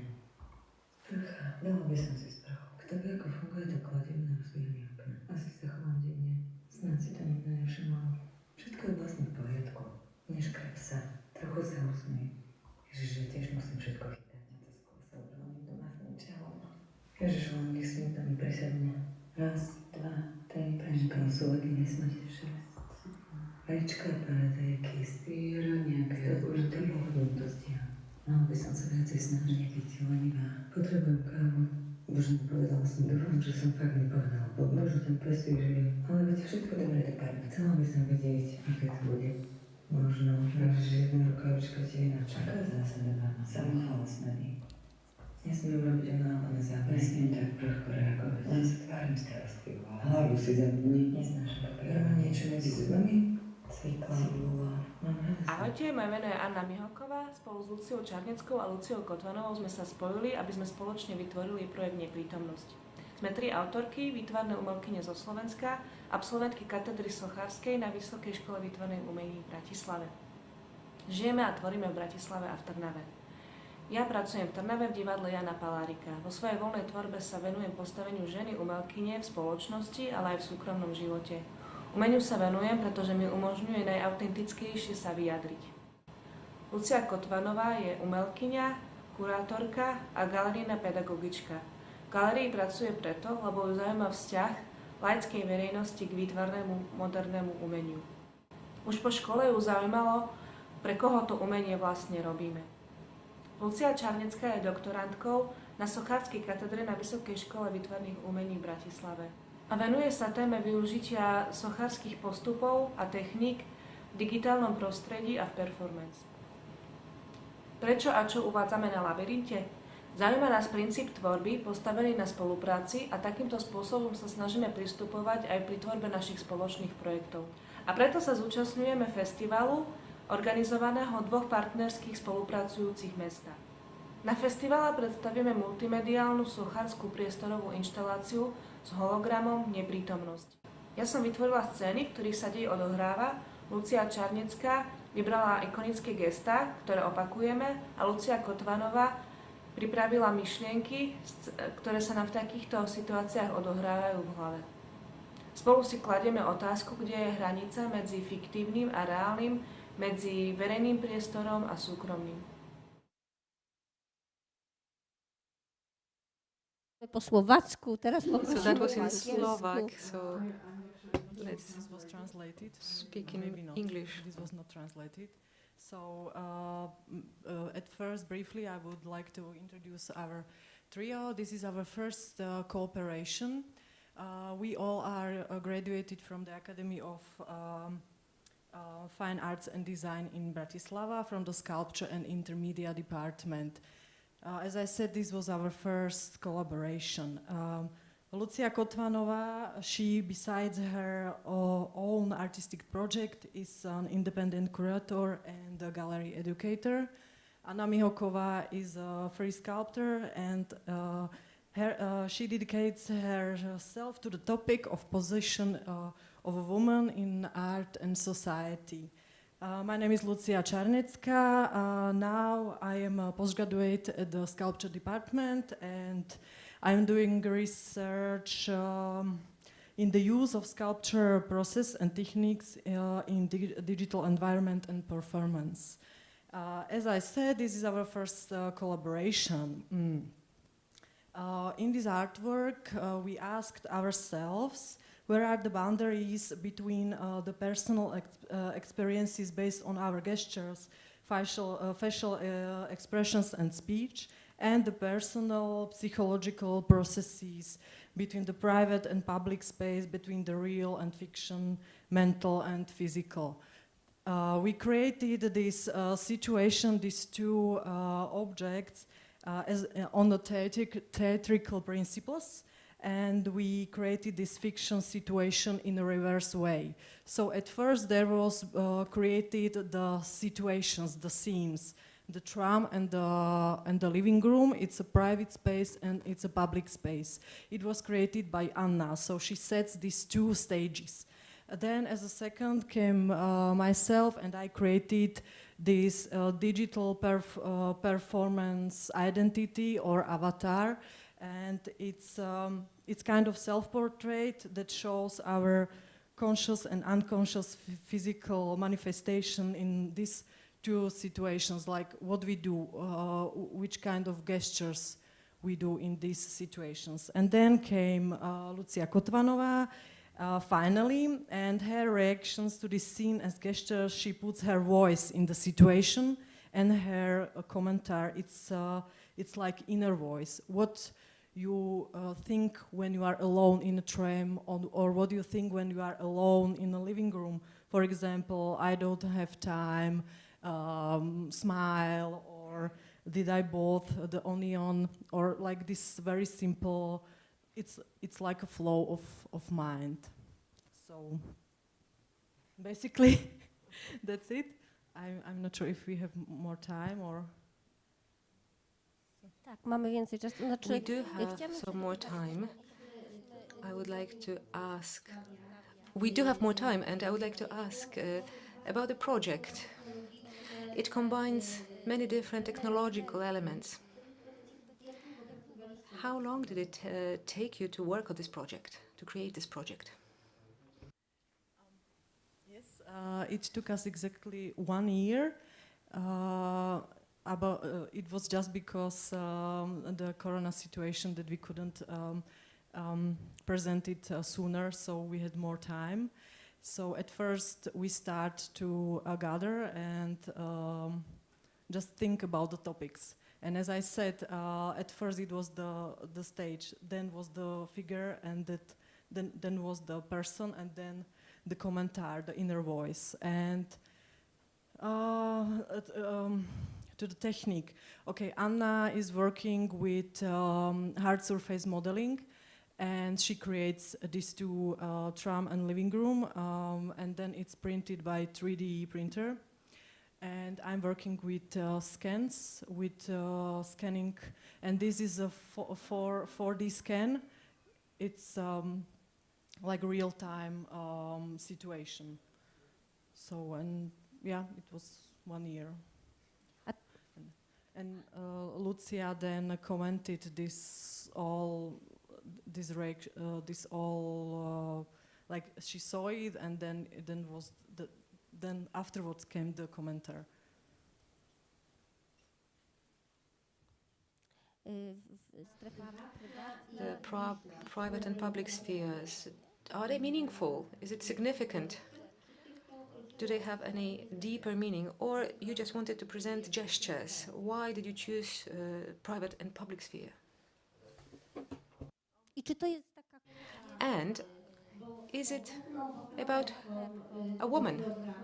The main character of the hologram in both cases is a woman. So is it a story about a woman or a more universal story? Yes, it can be a story about a universal woman, because we women, we deal between these two spaces, public and private, and we have to play a role everywhere. We play a role in our in public, and even if we play a role in our own private lives. So it's a questioning, where are the boundaries, what is happening inside ourselves when we are sitting somewhere. Because now we are sitting here, and besides my speaking, I'm thinking what I'm doing, how am I sitting here, do I look okay, is everything fine? So this is the inner voice that is always going in my head.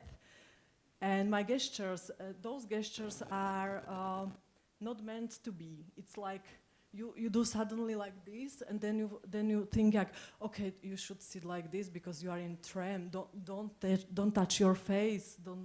Don't play with your hair because you have to sit like this. It's the role we play everywhere. I think, am I right?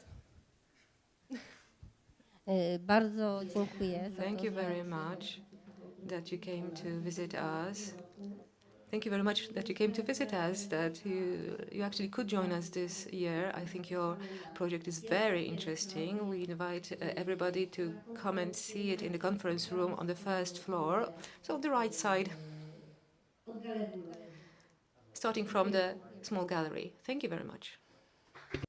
Thank you very much for inviting us.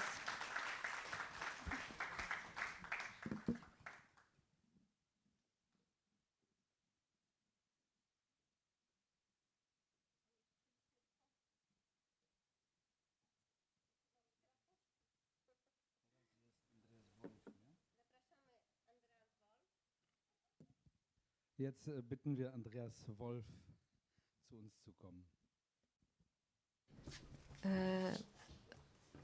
I invite Andreas Wolf to the stage.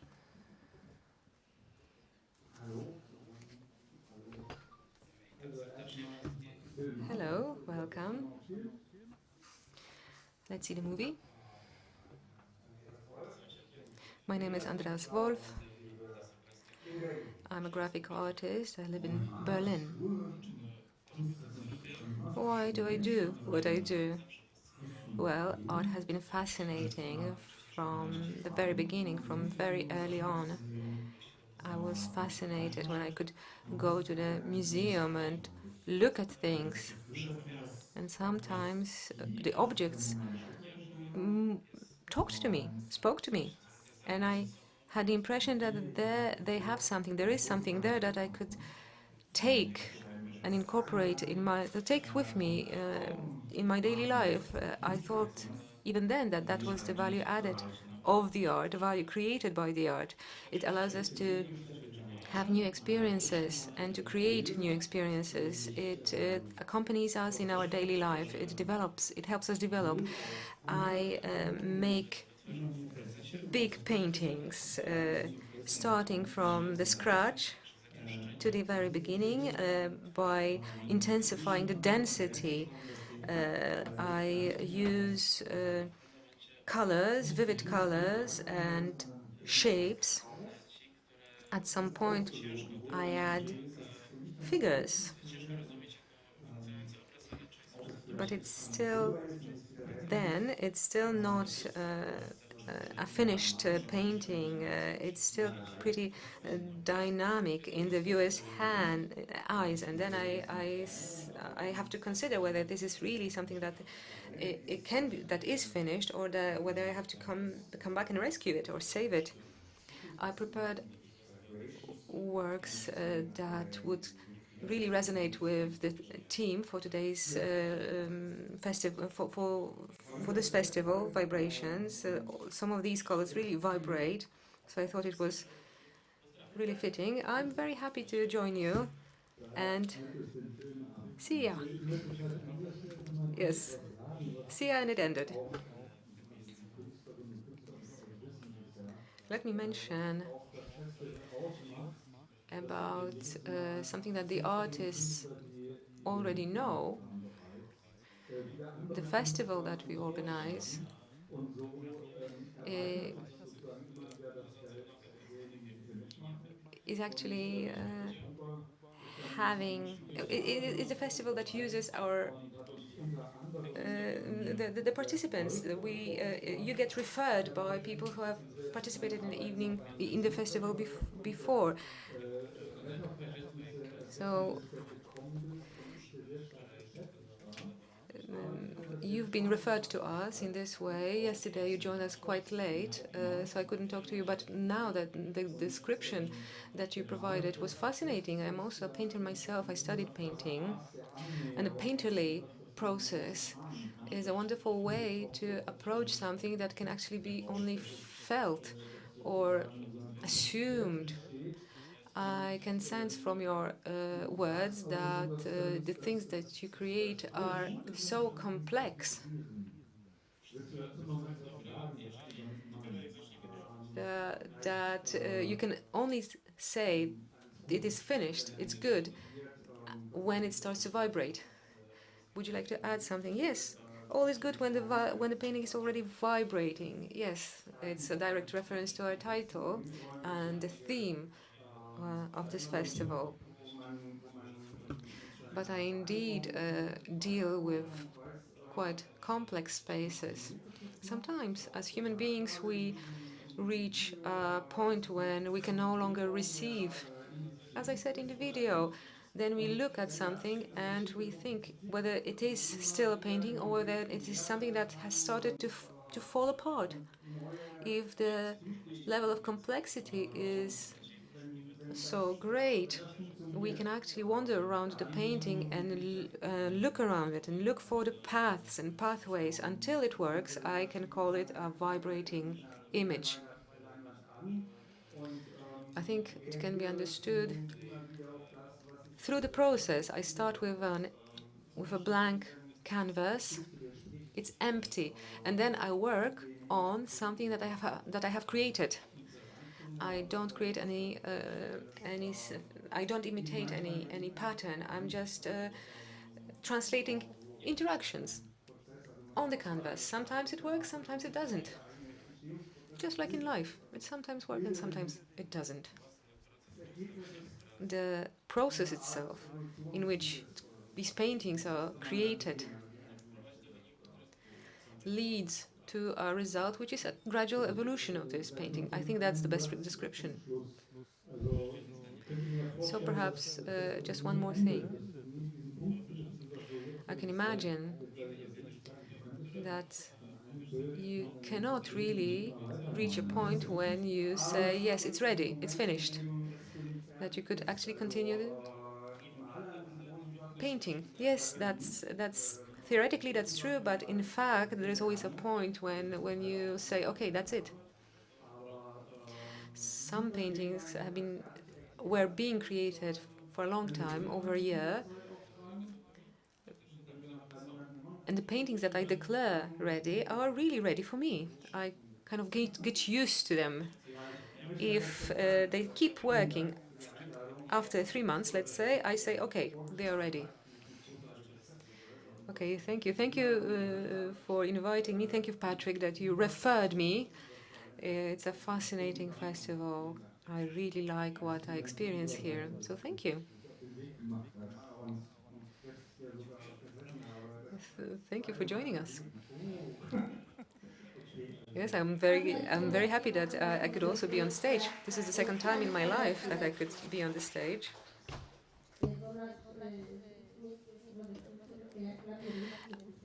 Our center is like the art center. Sławomir Broska cannot join us. He's isolating because of the COVID. So we can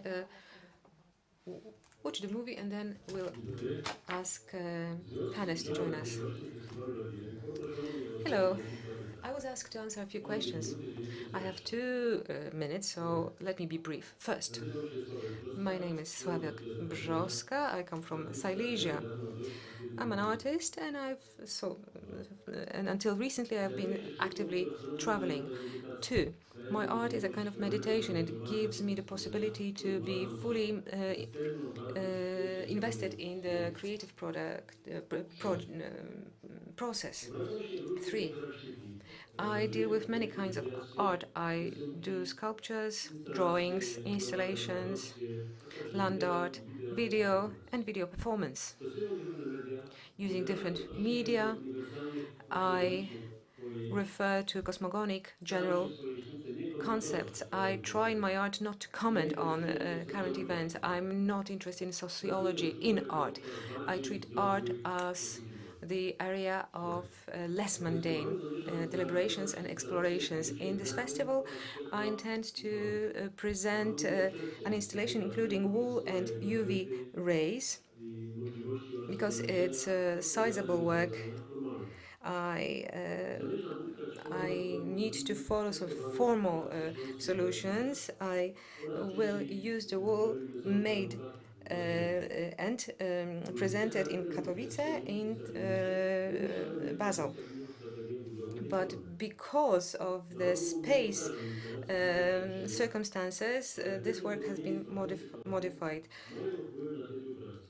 Because of some similarities, the title of this work will be Sensibilia 3.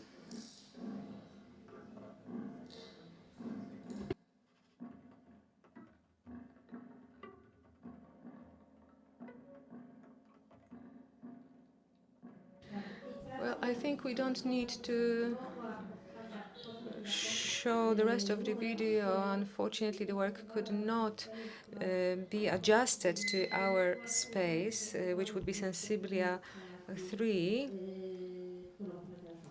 So you can actually see the previous presentation,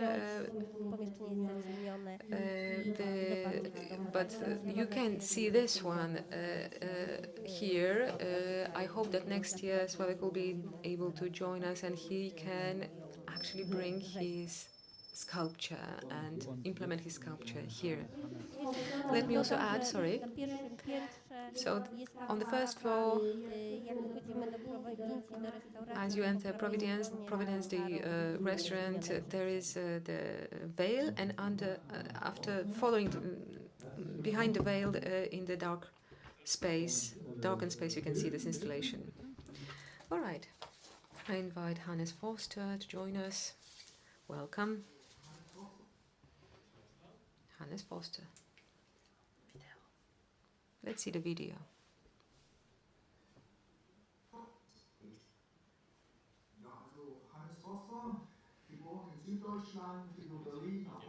My name is Hannes Forster. I was born in southern Germany. Through Berlin, I reached eastern Germany. I'm 66. Perhaps you don't need to know more. I create art.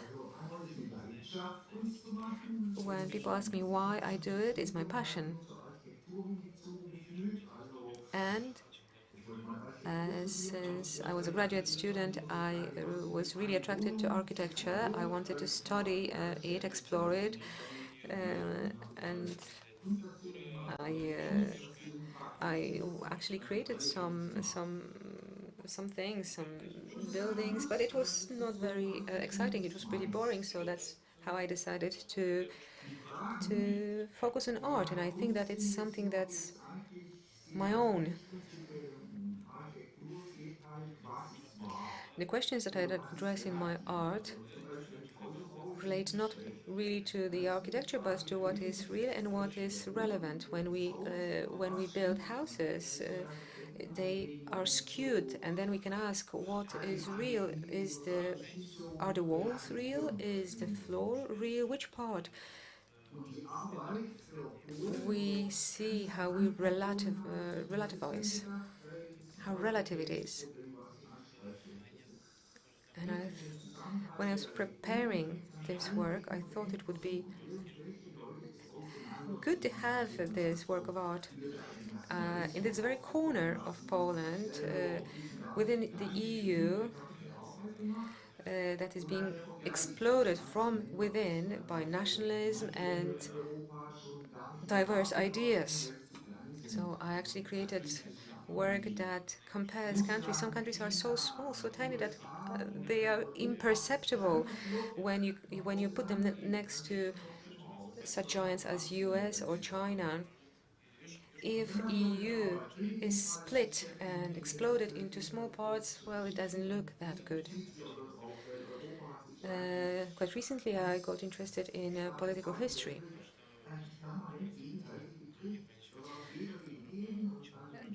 until the end of World War II, Europe used to fight with each other. Everybody was fighting everybody. But due to EU, we could experience at least some stability. So nothing much was going on within Europe because of that, and that's actually an advantage. That's the value. If sometimes we might have wars, but a war is usually somewhere on the edges, like Ukraine and Russia. Well, I think you have answered half the questions that we wanted to ask.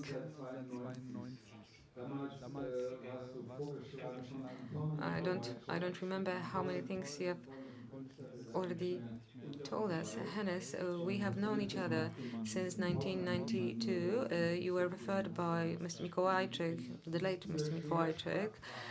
We met in Poznan in the Art Museum at the exhibition focusing on gravity, which you actually challenged. And after that, I haven't seen any of your work for a long time, and now I can see art that is much more political. Much more political than before. So, when you refer to up and down, left and right, perhaps some of you have seen the Post Battalion.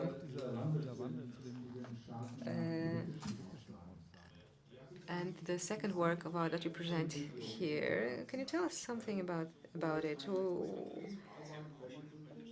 Why are they so much more political? Well, it is a bit of a transformation, but I'm always going after art, after truth.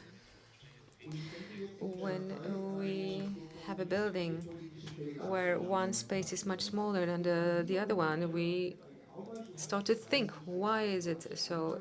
We are dealing with a lot of political malfunctioning. We had the 30th anniversary of the unification of Germany, which hasn't been celebrated a lot. People didn't really pay attention. People in the East tend to think they are being marginalized, and they vote for populists. And there are a lot of things that don't work. And this thing about Europe, it hasn't been thought over thoroughly. I created this work when the leaders of UK decided they want to regain control. Well, as you can see, the shape of UK is not as great right now. Lack of workforce in fisheries, lack of workforce in other sectors, because they sent all the Poles back to Poland. So actually we're talking about countries that used to be a bloc. If we split the map of Europe, exploded with tendencies, we will have a mosaic, and that will be the image we had when Europe was still torn by wars. Well, thank you very much. Your work can be seen here in the basement. It's a bit hidden, so you need to go and look for it. As you descend to the basement, then you need to go up and then go under, so to speak. I think the basement hasn't been used for a long, long time, so thank you for accepting this challenge. Because it looked pretty complex. Thank you. Thank you. Can I ask Mr. Tomasz Sobecki to join us? Let's see the movie.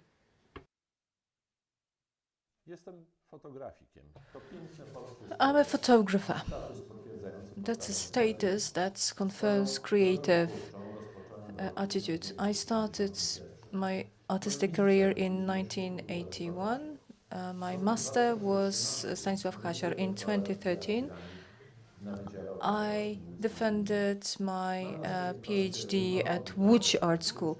I have a very varied body of arts, artistic and photography. I am a lecturer at several Polish universities and as a visiting professor in India.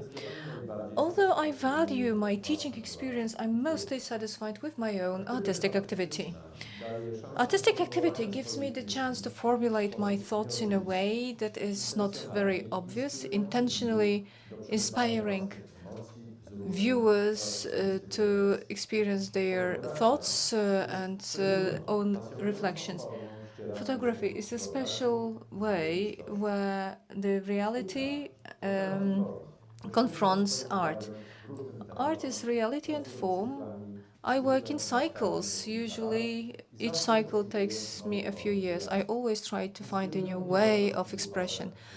I'm inspired by spiritual things, sacrum profanum here, and nature as well. I also record to other artists, such as Witkacy, for example. There was a dialogue, The Face, that I carried out together with Franciszek Starowiejski. I paid homage with the cycle Crazy Steam Engines. The cycle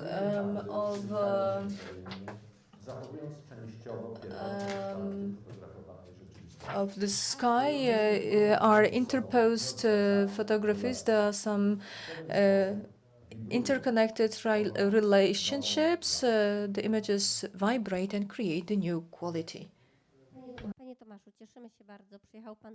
Tomasz, thank you very much. You came here to join us from Wrocław with a cycle City Dynamics, which includes several different images which vibrate, which combine together. If you can tell us more about this project, about the concept behind it. So thank you very much, Professor Jerzy Olek and to Anna Panek-Kusz for inviting me to this festival and the whole team that made it possible, for their contribution to the big part, to arrange the big part of this exhibition. I've been dealing with the phenomenon of city ever since 1989, and it had many phases. And the dynamics of city I started in 2014 as such, as a project as such. So photography gives unusual opportunities to get to know reality in a different way that without a camera at hand. So starting from 2010, I traveled really a lot, both Europe-wide and not only. Artistically, I visited different cities, very distant cities with different cultures, Barcelona, Pamplona, the capital city of Kazakhstan. In 2013, I had some exhibitions in Chicago, then Sydney, and Hyderabad in India. And of course, every time I wanted to get to know each of these cities. Usually that was over a short moment, but I wanted to interpret the cities photographically. So there are two streams: cognition and creative photographic interpretation. In Sydney in 2014, there was a breakthrough concerning the form. That was the first time when I used the multiple exposition to present the city, because I just wanted to show so many emotions, so many experiences that I had. We get them when we visit the cities and we get to know to them. So there's a certain analogy to sensoric memory, which keeps only some experiences and leaves all the rest into oblivion. But while using photographic camera and this multiple exposition, you can press the aperture and beautifully, irreversibly register the reality in a totally different way. So the next stage is that it records different takes, architecture, people, streets, and all this resonates all together on the one hand, while on the other it also vibrates. So it's a constant process of creation, an artistic experiment which I cannot fully control, or this control is only in my imagination. Because all that happens on the film, that's a miracle, that the image is materialized as a silver. As silver, it's irreversible materialization. So individual takes during this process of being photographed, they get into different relationships. And there is also the next stage. And I want to emphasize that all the photos were taken only using diapositive 6:7 colored film. I emphasize it because Professor Andrzej Bator from Wrocław Art School claims, which is untrue, that I made it on a computer, which is painfully false. It breaches my professor's ethos. I never did it. So each photography required about 15 minutes of work, of my work. I picked a place where I stood, or I moved to a different place. I combined emotions that resulted from this process of getting to know the place. Simultaneously, I tried to give a certain direction to this creation. Next stages, as you can see, some photos are very intensively changed, transformed coloristically in terms of color. That happened in a computer. So there was a smooth transition, combination of purely photographic tools of creation and contemporary available electronic tools. And this whole process, that in this very specific moment, I had to analyze the reality to get to know it and simultaneously give it some new dimension and new interpretation to find the essence of this the specific city. It's very photographical. So we are running out of time. Tomasz is a great storyteller. Some of his works can be seen, just a little part of it here in the foyer, in the corridor leading to Provincia Bar. But there is a big exposition in Frankfurt am Oder. In our program, you can see this work under number 15 in an empty shop, an empty store, which was temporarily made an art gallery. So you are most welcome. The address is, I think, Uderstrasse 17. Ladies and gentlemen, now we have a break until 7:10. So this break is to have a dinner also for our artists. In Collegium Polonicum there is a dinner, so please walk there, and at 9:10 you are most welcome to join us for a cycle of lectures, which is opened by Marek Abramowicz and Zdenek Stuklik's lecture, and then Tadeusz Sawa-Borysławski's lecture, and Michel Kurzweili's absolutely as well. So please spend the evening together with us.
So, ladies and gentlemen, let us start our series of lectures. The first lecture tonight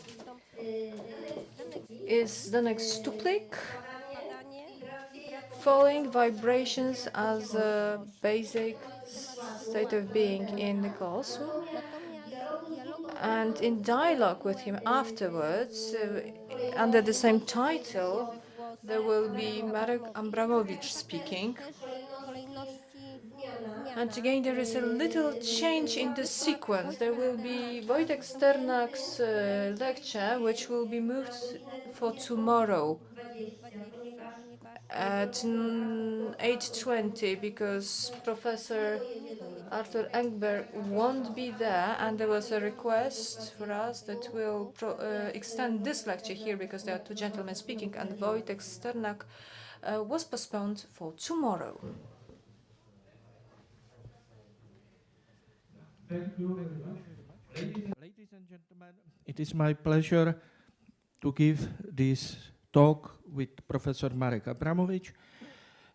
I expect that my talk should be some short introductory to his speech, and I was trying to prepare something what is unifying the theme of Jurek Oleg, free fall, which corresponds to something that is the most simple situation in the universe, to the vibrations which generally describe the most complex situations in the universe. And I will try also to demonstrate these relations in some my creative attempts in photography.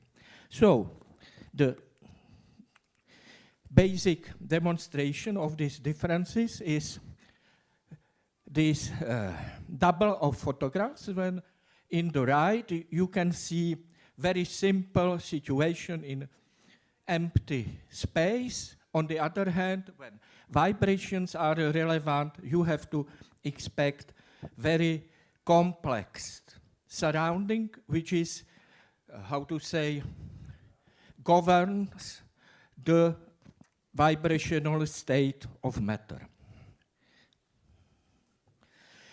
To be honest, I would like to recall genius who is responsible for our understanding what in fact is the most simple situation in the universe, namely the free fall. And this is Albert Einstein. Well, we have very simple situation because what is going on in the universe is described by interactions of elementary particles, they groups and so on, and it is governed by four forces acting, and this can be separated in two parts. Separately, we have gravity, and then electromagnetic strong and weak forces. The point is that these three forces are acting only in between special kinds of particles. On the other hand, gravity is acting between any kind of matter, any kind of energy. This is very important, and in fact, this fact led Albert Einstein to the idea that gravity is nothing than space-time curvature. So Einstein equations govern what is going on, and Einstein by himself demonstrated that we have cathedral of geometry where everything is clear, very well described using the geometry, but on the other hand, on the right, we have hut of matter. And all the insufficient knowledge of matter is on the right side of the Einstein equations. Well, so coming to the geometry, I would like to call that we can use metrics, affine connection, and curvature. Metrics governs measurement of distances.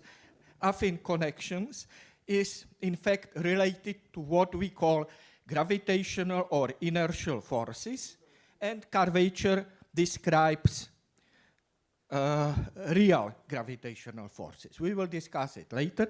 Maybe it should be mentioned that we have two kinds of curvature: internal, which corresponds, for example, to sphere, and external, which corresponds to toroid. In fact, toroid is flat space-time. The curvature is only external, in some sense imaginary. Well, now, so, considering the basic situation, we can represent this situation by two important cases of free fall. One case of free fall is free fall in totally empty space where nothing is present. On the other hand, we can have different kind of fall, which, and this is free fall, which is in some sense oscillatory. And this can be, for example, motion around some gravitating mass. So, the quite natural state of matter is free fall for a very simple reason, because the free fall corresponds that there are no forces, no gravity, no inertial forces, nothing. And the motion is then described by geodesics. And in geodesics, we have affine connections which correspond to gravitational and inertial forces. And we are able to find systems where all these apparent forces disappear. And this is geodesic. Moreover, geodesic also means that we are moving along extremal trajectories, the longest or shortest possible trajectories.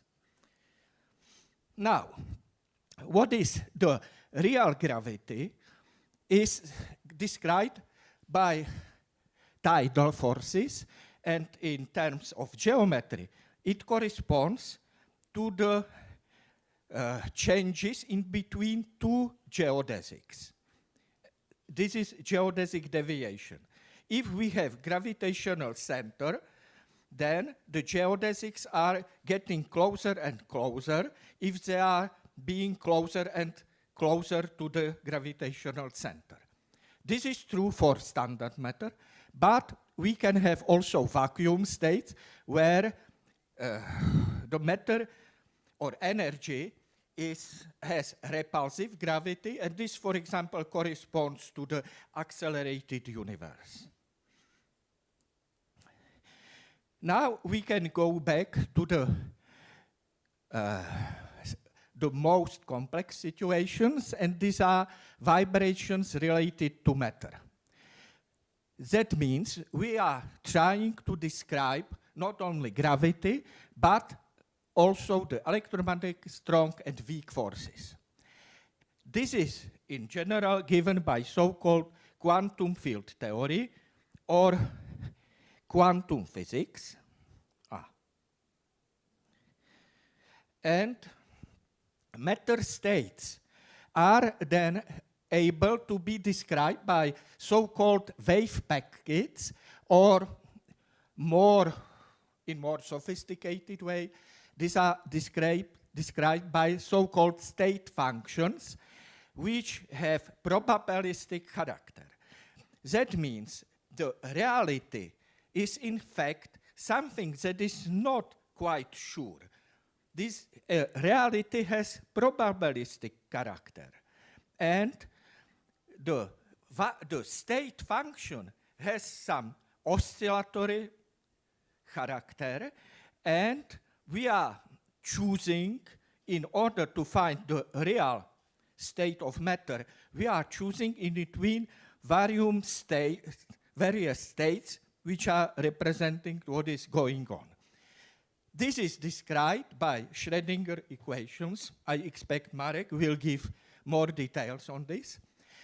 And I will only mention one interesting comment, that in some sense to the quantum physics in classical physics could correspond resonant phenomena, because resonant phenomena in some sense are governed by similar mathematics as quantum mechanics. Not completely, there are a lot of difference, but the basic character of the mathematics is very similar.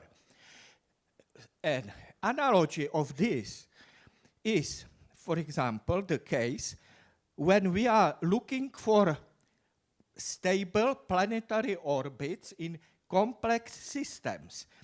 And now it seems that, for example, in our system where we are living, with the sun in the center, we have a lot of planets and so on which have perturbative character for the motion, and the planets are choosing such cases when, in some sense, some resonant phenomena in between them can come into the play.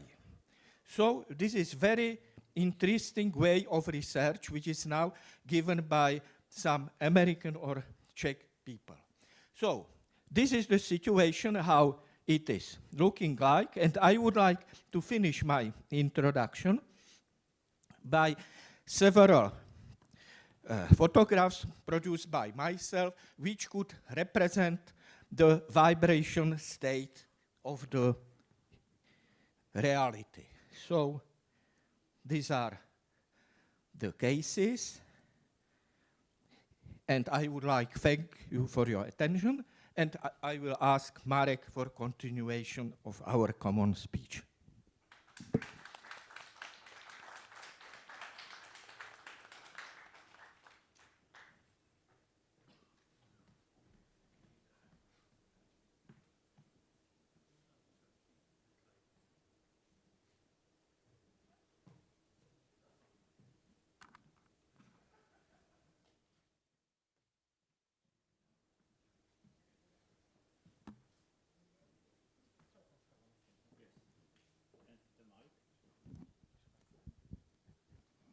Hello. Thank you very much, Zdenko, for your excellent introduction. I apologize that I will be giving my lecture from this couch sitting, as I have all kind of problems.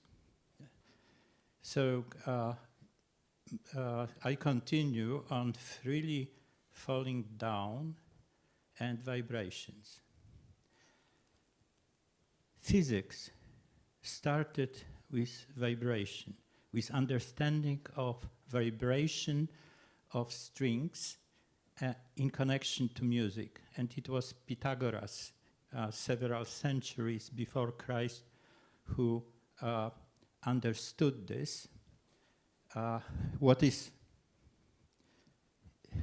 will be showing you equations from trigonometry, which is high school trigonometry, but I will not explain this, assuming that some of you do remember trigonometry. All of other people who do not, just forget it. I will be describing this also in words.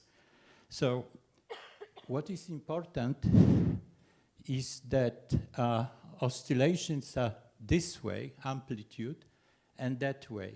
So in a given place, in time, the string has different positions, and in different positions, it also oscillates. Two cosines, it is important. The only thing important to remember. And because of these two cosines, the wave equations has two terms. One is the change, the so-called second derivative, which is change of a change in space.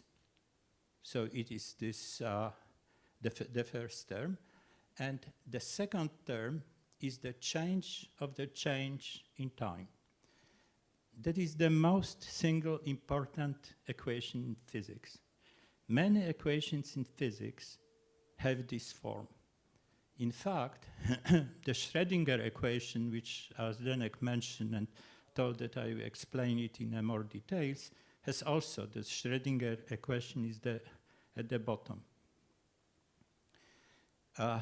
This wave equation, oscillatory equation, or vibrations, describe a lot of phenomena, starting with pendulum, which is top left, spring, and also oscillations of buildings and all elastic forces are kind of vibrations, acoustic waves, electromagnetic waves, so radio, television, etc., and probability waves, which Zdenek mentioned, which is the Schrödinger equation.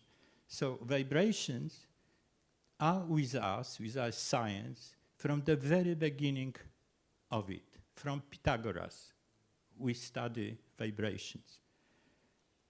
But only relatively recently, at the beginning of the 20th century, we physicists understood that all matter in the universe vibrates, and it is due to uncertainty principle by Heisenberg.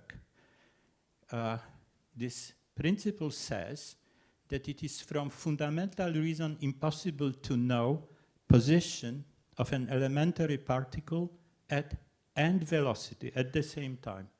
You know position exactly, you don't know velocity exactly.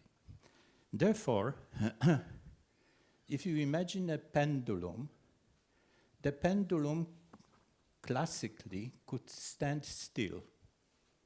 In this position, x equals 0 and 0 velocity.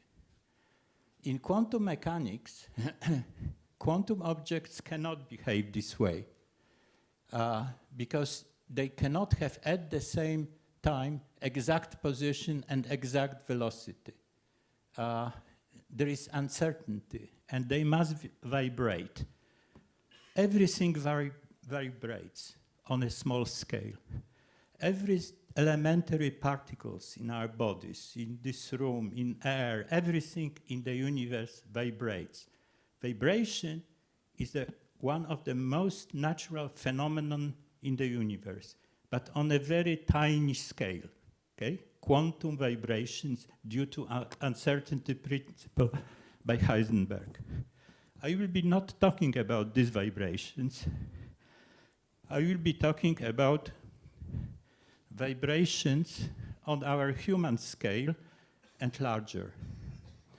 So I will not talk about quantum mechanics, Schrödinger equations, but inspired by Jurek's inspirations by this Spadanie poem by Różewicz, Falling Down. That is I didn't know that it was translated to English, and I translated myself, from which I will read a few lines. Modern man falls in all directions, down, up, sideways. Nowadays, one falls horizontally. That's a very profound thought of Tadeusz Różewicz. But I will add that we physicists also know that in addition to falling down freely, up and down, sideways, horizontally, we also fall in time. Because we live, as we realize due to genius of Einstein, not in space, but in space-time. And that is the subject of my lecture. So, free falling. It's a long-standing problem in physics. And of course, it started in Greece, in Plato's academy. And there were many deep Greek thinkers who were constructing theory of free falling. And the man who solved the modern who gave us the modern understanding of free fall was Albert Einstein, but influenced by Galileo. Galileo was the first man who understood making very ingenious experiments what the free fall really is. So in antiquity and in medieval times, due to Aristotle's theory, we, the humans, thought that all bodies move in the direction of their natural place. And there were, as you know, fundamental elements: earth, water, air, fire, and ether, which was in the sky, in the heavens. But the physical elements were, according to Aristotle, earth at the center, water above the earth, air still higher up, and fire the highest below the moon's sphere. So everything which was made of earth was going down.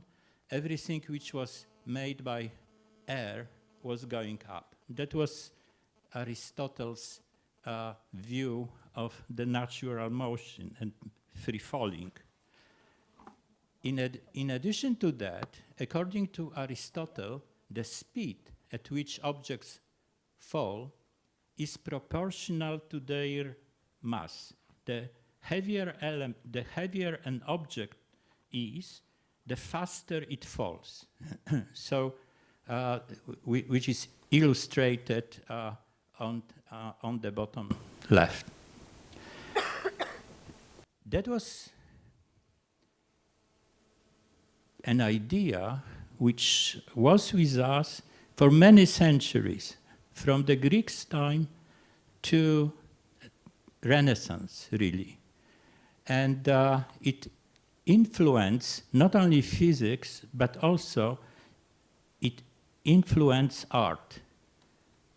So that is the Aristotelian universe, just showing Aristotle as we imagine, or the Romans imagine him, and the universe which I already described.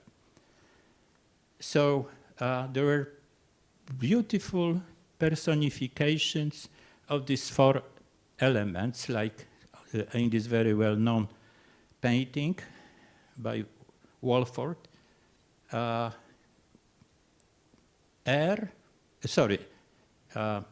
Fire from the left, air, water, and earth. And my favorite, Archimboldos, fire. It's absolutely fantastic, beautiful, and rich in details. Fire, air, water, and earth. In medieval times, nothing changed, and the kind of most, at least in my understanding, the most important and influential labor of medieval art, literature, Dante's Divina Commedia, shows on the illustration on the right exactly this Aristotelian universe, but of course kind of in connection to Christian faith. So there is hell, paradise, purgatory, and Dante enters the hell from this black forest here. The entrance to the hell was, as we remember from history, close to Jerusalem. Okay? And then Renaissance, Galileo Galilei found that all bodies fall with the same speed. That was the language at his times. Now you would say all bodies fall with the same acceleration. And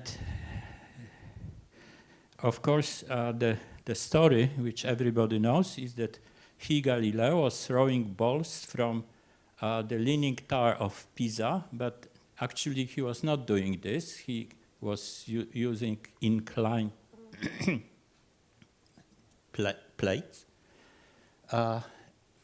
And he understood that all bodies must fall down with the same speed. Because if we, Galileo said, would attach two balls, one heavy, one light, by something solid, then the total mass of this new object is higher than the heavy ball before, and therefore the whole thing should fall down faster. On the other hand, a small ball, according to Aristotle, falls down more slowly than the heavy one, and will be halting it.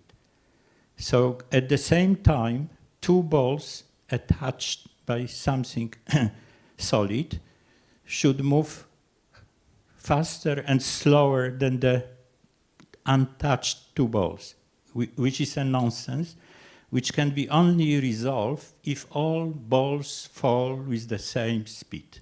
That was really a kind of mental experiment, which was then Galileo's intuition supported by his experiments. They were done in Padova, at the Padova University. That Padova is at the top of this illustration. Let me mention somebody in this connection, and it is Marcel Duchamp, who repeated Galileo's experiment, and he took a totally wrong conclusion from it. Namely, he threw 3 strings, 1 meter long, from the height of 1 meter, and noticed that the shape of them on the floor here is different. So the length, which is from the beginning to the end, is not 1 meter, and therefore 1 meter concept is a nonsense, according to Duchamp. I don't know why there are still many people who think that it was kind of something very profound, deep, and interesting. It's a sheer nonsense based on the lack of understanding by Duchamp of statistics. Because if we would throw not 3, but say 300 or 3 millions, as I did, strings, and make a statistical analysis of this, there is a very well-defined, there is nothing particularly random in this experiment. It is very precise. One can, before the experiment, calculate what would be the value of the most often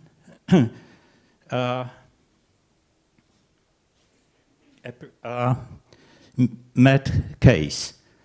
So, just a short remark that doing experiments is not doing science.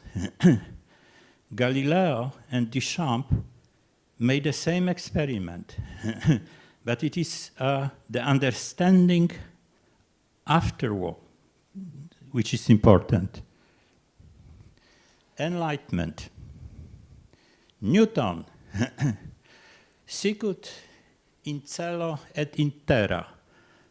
Newton understood that the laws of free fall and physics in general are the same on Earth like in the sky.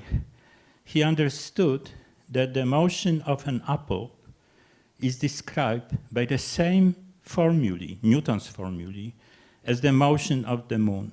So physics in the sky, and that was the first time from Aristotle, that nature is united, is the same on Earth as in the sky. And of course there is this as important and as Dante's Divina Commedia, Philosophiae Naturalis Principia Mathematica, the most important book in physics ever written. And Newton's apple tree, and then what Newton said, you see, if it falls down vertically, it is like this. But if you give a little bit and then more and more velocity sideways, horizontal, then you can reproduce orbits of planets, orbit of moon and planets. And now the modern view. So I will, modern times really started at Belle Epoque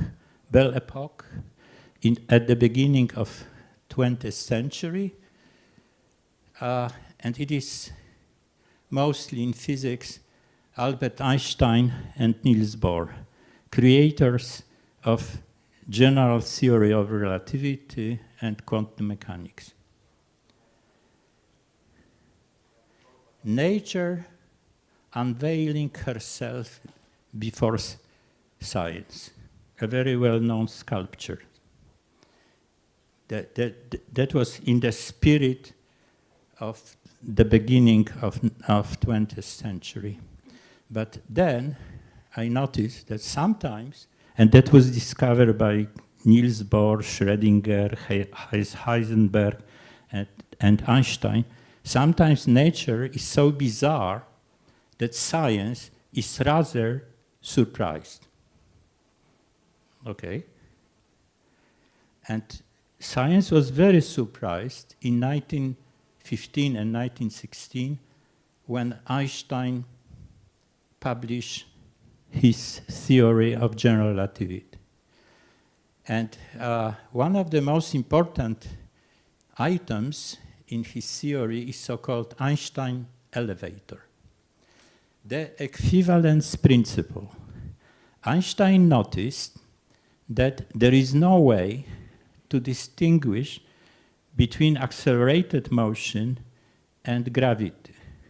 Because imagine, it is on the left figure, that there is a spaceship accelerated. So of course, an experimentalist would see that all bodies which are free in this rocket ship fall down towards the bottom of the spacecraft, exactly like in a room which would stand on the surface of Earth.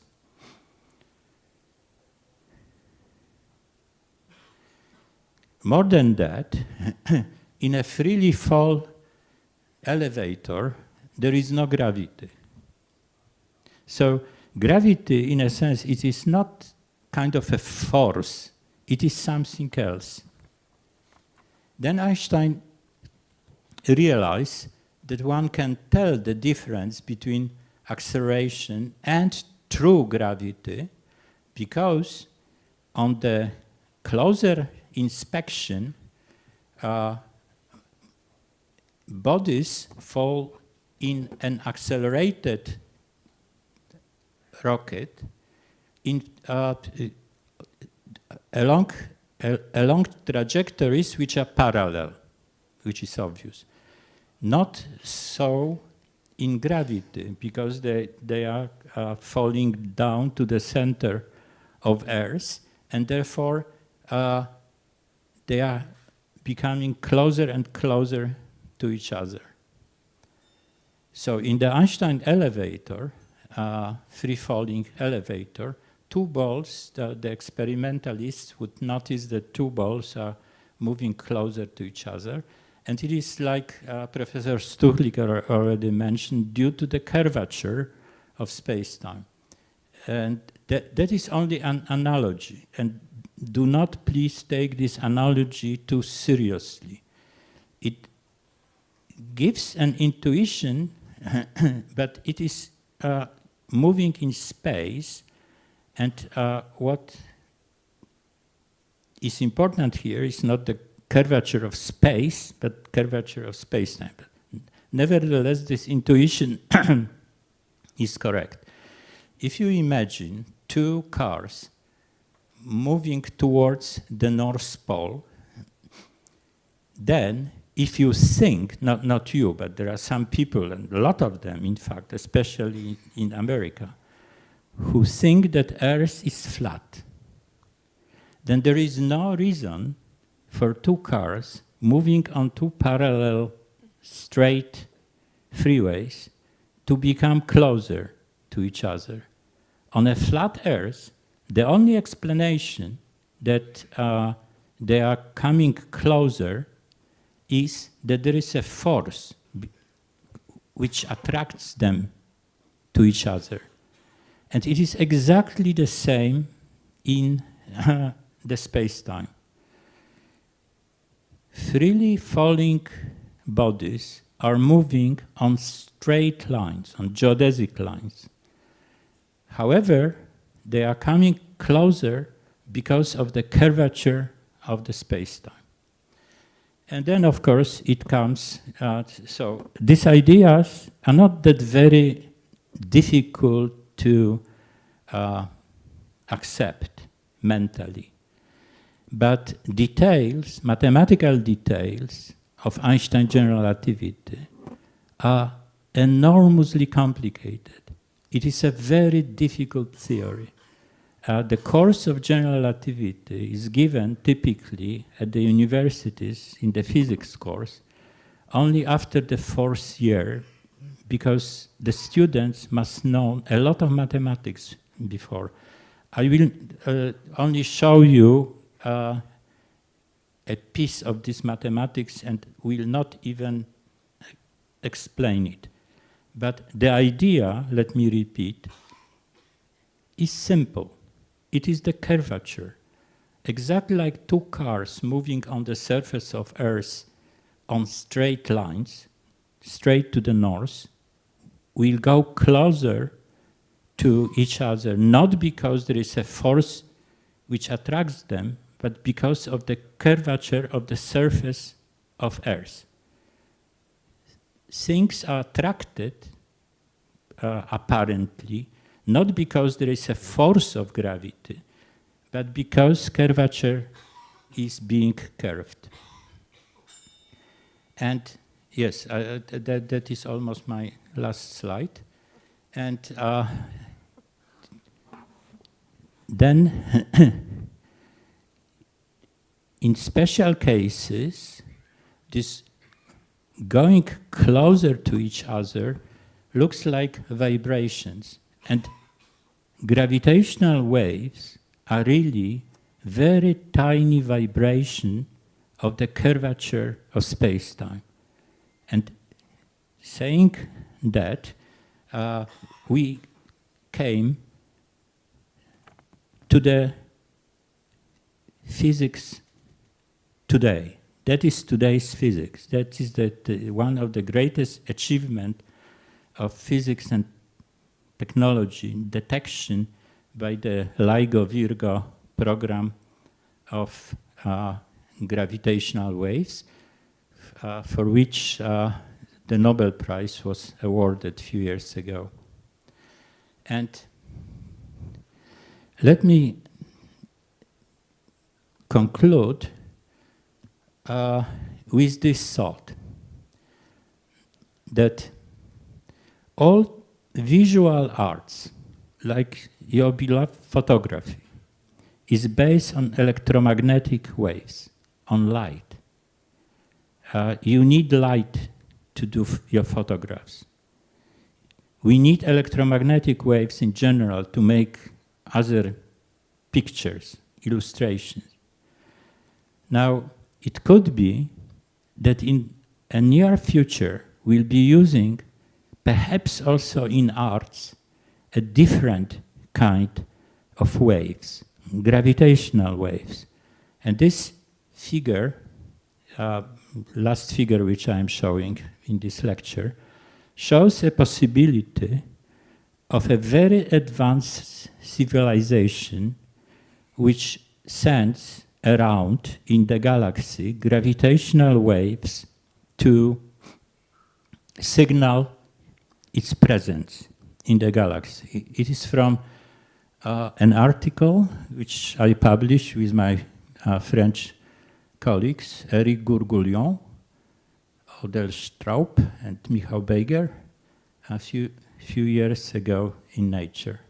So it may be that we are at the beginning of a new era, that in arts, visual arts like photography, of course it would be not exactly photography, that we will be using totally different waves which we are using all the time from Greek time, sculptures, pictures, photographs, till today. So thank you very much. That's all I wanted to say. And let me show Einstein and Niels Bohr. And if any of you has a question or would like to have these slides, please write me an email and I will be happy to answer as detailed as I may, or send you some additional material. Thank you very much.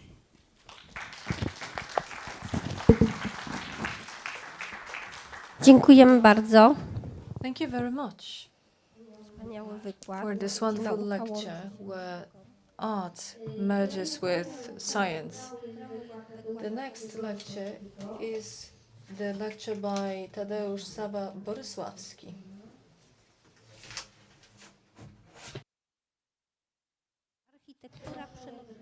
Architecture, the transmission of vibrations.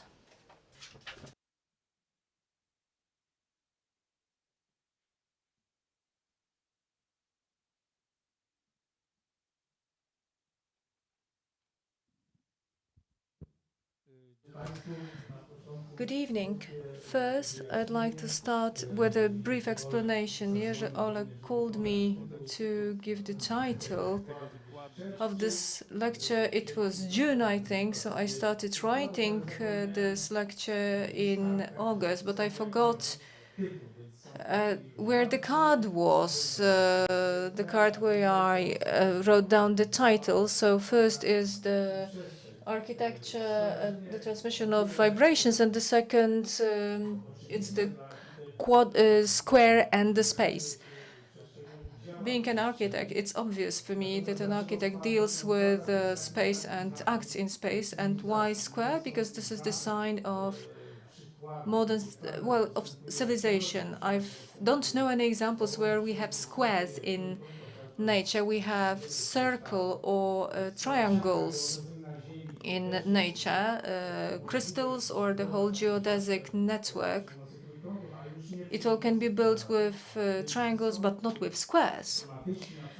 This is why Russian suprematists, for example, thought that the square is the only mark of civilization and human being on the earth. So a few words about the square. So the square as an element of aesthetics that inspired several artists appeared somewhere at the break of the 19th and 20th centuries. Before, the arts and design that were consciously based on the square did not really exist. This is Mackintosh's piece of art, a Scottish artist, during the so-called secession Jugendstil or Young Poland period, so at the turn of 19th and 20th century. Mackintosh willingly used the square rather than a fluid, smooth line. These are his famous chairs from the house on the hill by Mackintosh. All these pieces of furniture were created in the first 15th years of the 20th century simultaneously. While designing interiors in different buildings, he willingly used square. You can see that the one square was inscribed into another square, steps, and so on. Simultaneously, we can see some pure elements in decoration of this period of Art Nouveau. But basically, all geometrics is based on square. Josef Hoffmann, an artist, architect, designer who worked in Vienna, but also active in the Czech, in Bohemia, he was also called the Square Hoffmann, especially in the early period, also from 1990 to 10, was based on the formula of this body of cube, which includes square. You can see here the pure form, even with some compromise to how comfortable this is. You can also see this beautiful pattern of the fabric. This is also a square based on a square. It's a cube based on a square base. So interior designed by Hoffmann, very consistent. You can see how much he loved the square. You can see both the finishing on the walls and the chairs. This formula fascinated Europeans at that time. I'm talking about Europeans because the elements of the square and the linear drawing in the space were somehow inspired by Japanese art, which at that time became quite trendy. And Hans Pelzig, another German artist this time, he is an example of a design for a chemical plant in Luboń near Poznań in 1910. As you can see, in the time when Art Nouveau was in full swing and a different school of ornamentation was tried to be created, works and crafts or Vienna movements also very present. Here we have very straight lines based on square everything. Some windows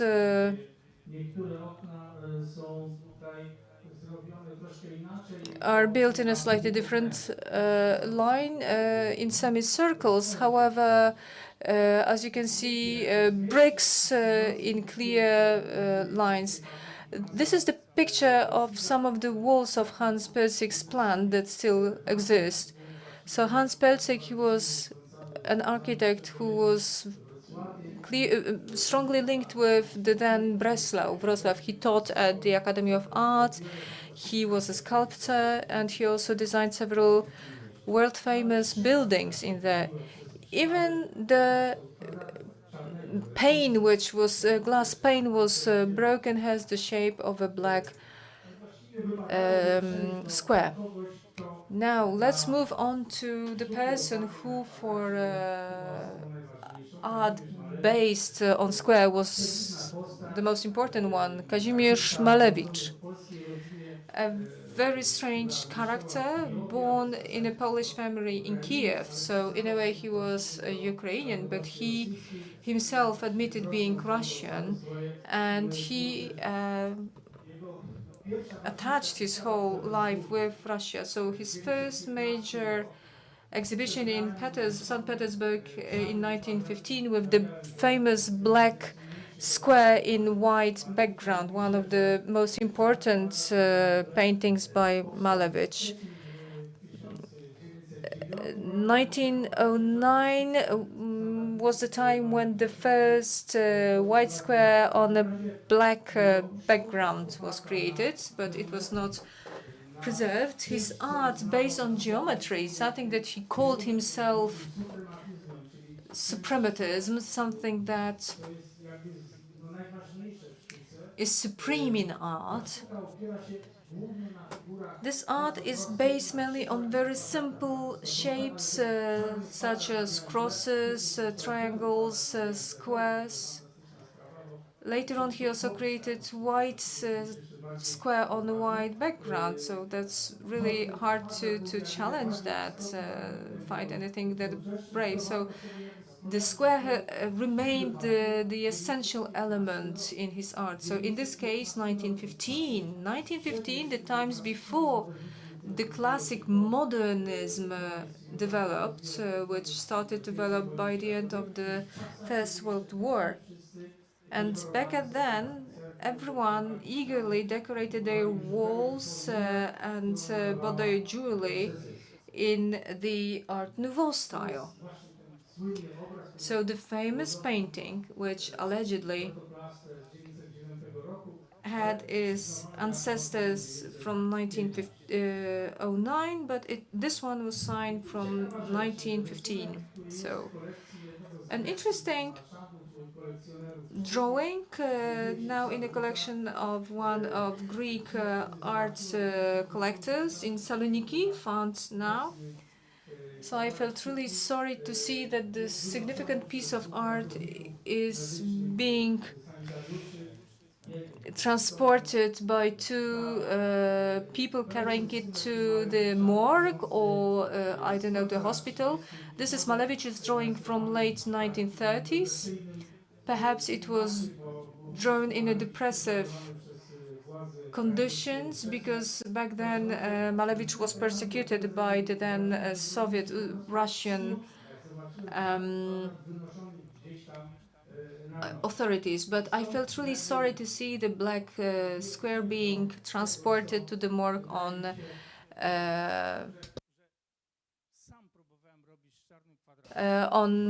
transported. So these are my attempts to the black square. Back then in Katowice, Boguś Michnik was the director of Labyrinth in Kłodzko. I wanted to renovate this black square. Here I'm trying to push this black square into the wooden shed owned by Jerzy Olek, and it got stuck. So there are some attempts here as well. Maybe in winter it looked better. The black is more prominent against the background of grass covered in ice. Here I also had the pleasure to design a building 20 years ago, which in this visualization looked like Malevich, who, apart of painting black different geometric forms, he also designed and built architectonic forms constructed of different forms and bodies. So together with my colleagues, we designed this building for art and for living and commerce. And we also were able to put some black square in that, as you can see here, from a beautiful black granite from around Ząbkowice Śląskie Frankensteins. We were able to arrange and install the black square into this building. That was probably the only attempt to push this black square into a designed space. Now I'd like to remind you a photo which I showed, I think, 2 years ago. Ślęża mountain in Lower Silesia, the so-called Silesian Olymp, a cult place full of prehistory, Celts, and the Bronze Age, already some civilizations there. Ślęża is indeed a magical mountain, and I thought that it would be beautiful to have in this beautiful flat landscape with this protruding Ślęża peak to install there a black square. Of course, it was not possible, and when I felt sorry to see this black square being transported away by two men to a morgue, I felt equally sorry not to be able to install this black form in a very significant, visible way to impress this sign of civilization that it's still alive. But still, I have some friends and some colleagues, other architects, who managed with this. Manolo Paz, Galicia, in northern Spain. He designed, well, perhaps it's not a black square, but he reached down to the Bronze Age. I think mid-Bronze Age. We call it the megalith era, the time of big menhirs. But these are not the menhirs that were put there by Celts in Britain, Wales, or northern Italy. These are stones which were placed in an open space at the seashore by a Galician Spanish friend. So these are the real menhirs. This is a stone which is 4,500 years old in Ireland. This one found in Ireland over 4,000 years. But when you look at these objects, you can have the same associations. However, the artist here, he wanted to mark that he's not trying to copy the world from 4,000 years ago. So that's why he made holes in those standing stones that add this element of framing the reality to be watched. But still, it's very nicely and strongly placed, embedded in nature. See how beautiful the result is. Some artists were able to find a place in the space, find the sponsors, and successfully did what I wanted to do with the black square. This is in the human scale. This person is sitting relatively far away from the stones, looking at the circles built from these menhirs.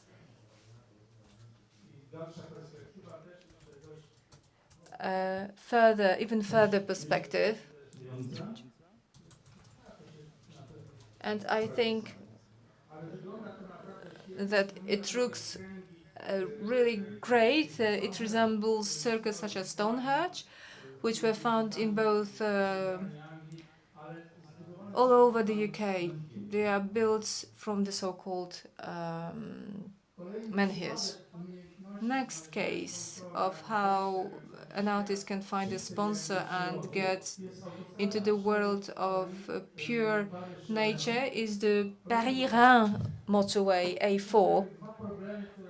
Look, there are two problems that are worth analyzing. One is that someone succeeded in this huge space, in the space of approximately 100 kilometers, make an installation along this motorway. When you drive 140 kilometers speed, you encounter those straight, simple Pythagorean shapes, cubes, spheres, cubical cubes. One of a few examples where an installation or a sculpture is adapted to the speed of a moving human being. Normally, in a gallery, we walk from one place into another, we walk slowly. Here we drive 140 kilometers per hour, and we have the time to see the whole plastic artistic setup and still being able to observe the road. And we all know that safety is most important. In terms of a landscape, these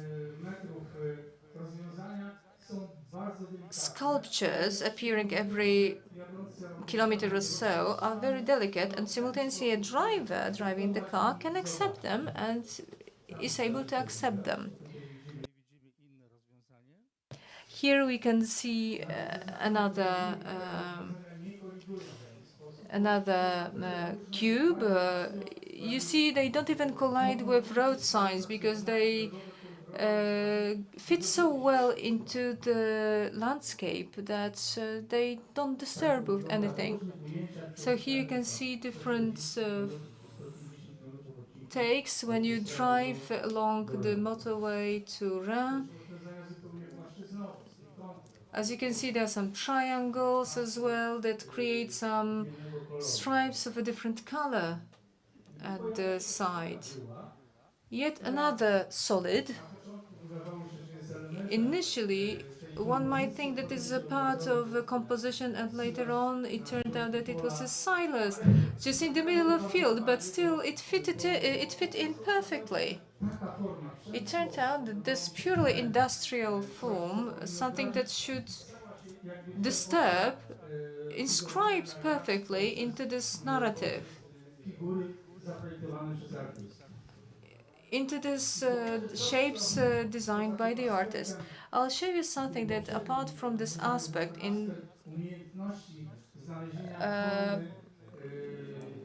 of finding a form to make it well visible in the time when you move in a car, here we have a slightly different contemplative form, but it's also based on a square and a cube. This is a piece of work by Jacek Maluga in some forest, built during holidays by one person without any audience. And if I didn't knew Leszek, I would have never saw it, because Leszek usually doesn't exhibit during exhibitions. He does it only himself. He does the so-called real art. He never counts on commercial success. He just takes a sandwich, goes to wood, sits off there, and he produces something like that with a secateur in his hand from little sticks.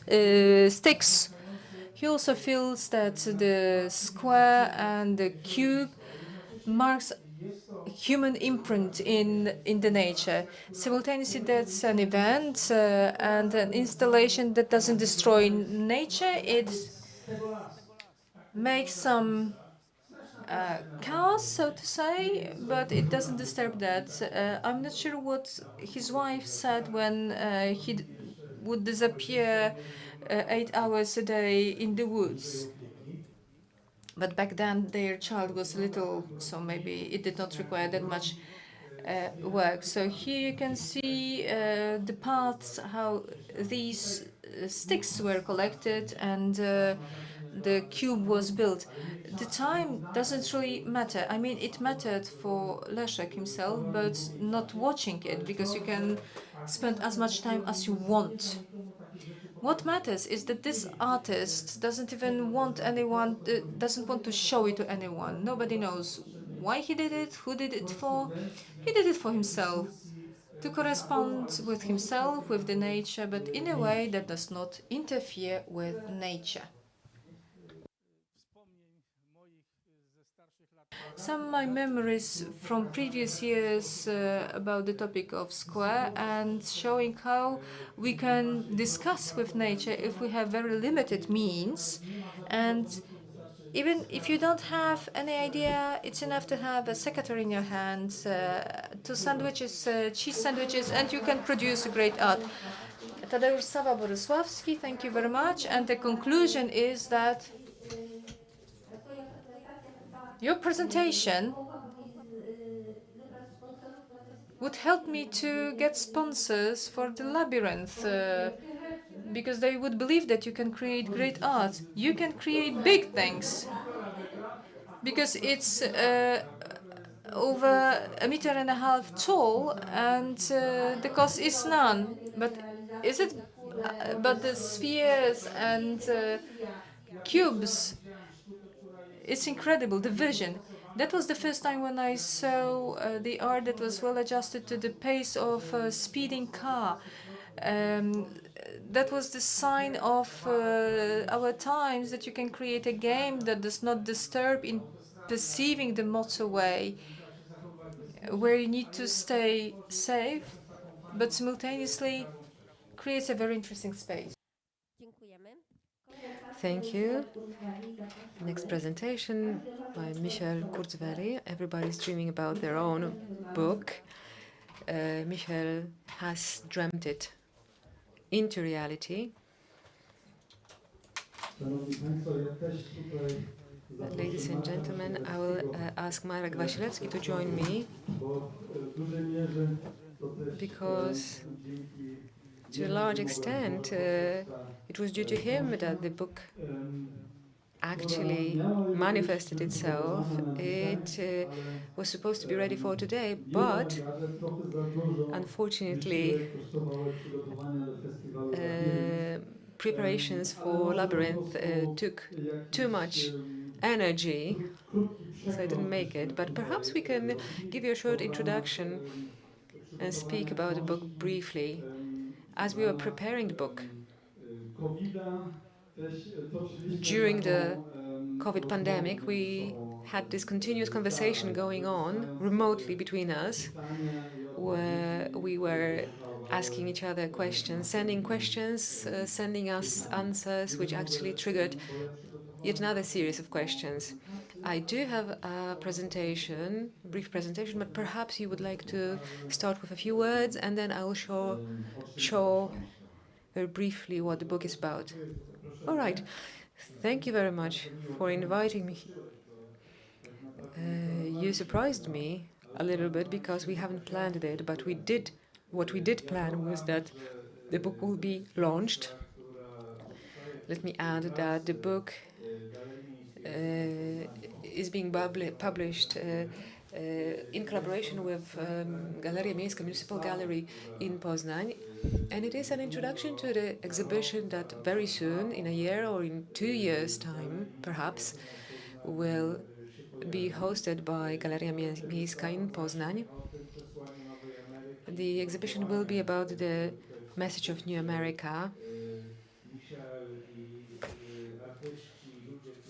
And the topics that Michel and the artists who collaborate with him address. I think Poznań is the best place to have this exhibition, because it is a place where you keep returning.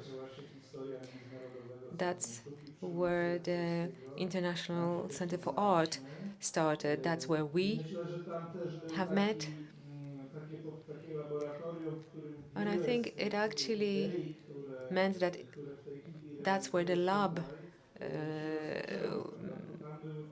and this laborious work on your ideas started. So the ideas that were then tried and tested. So me personally, I'm very happy that after many years, I think it's been 20 years, your work will be exhibited in Poznań.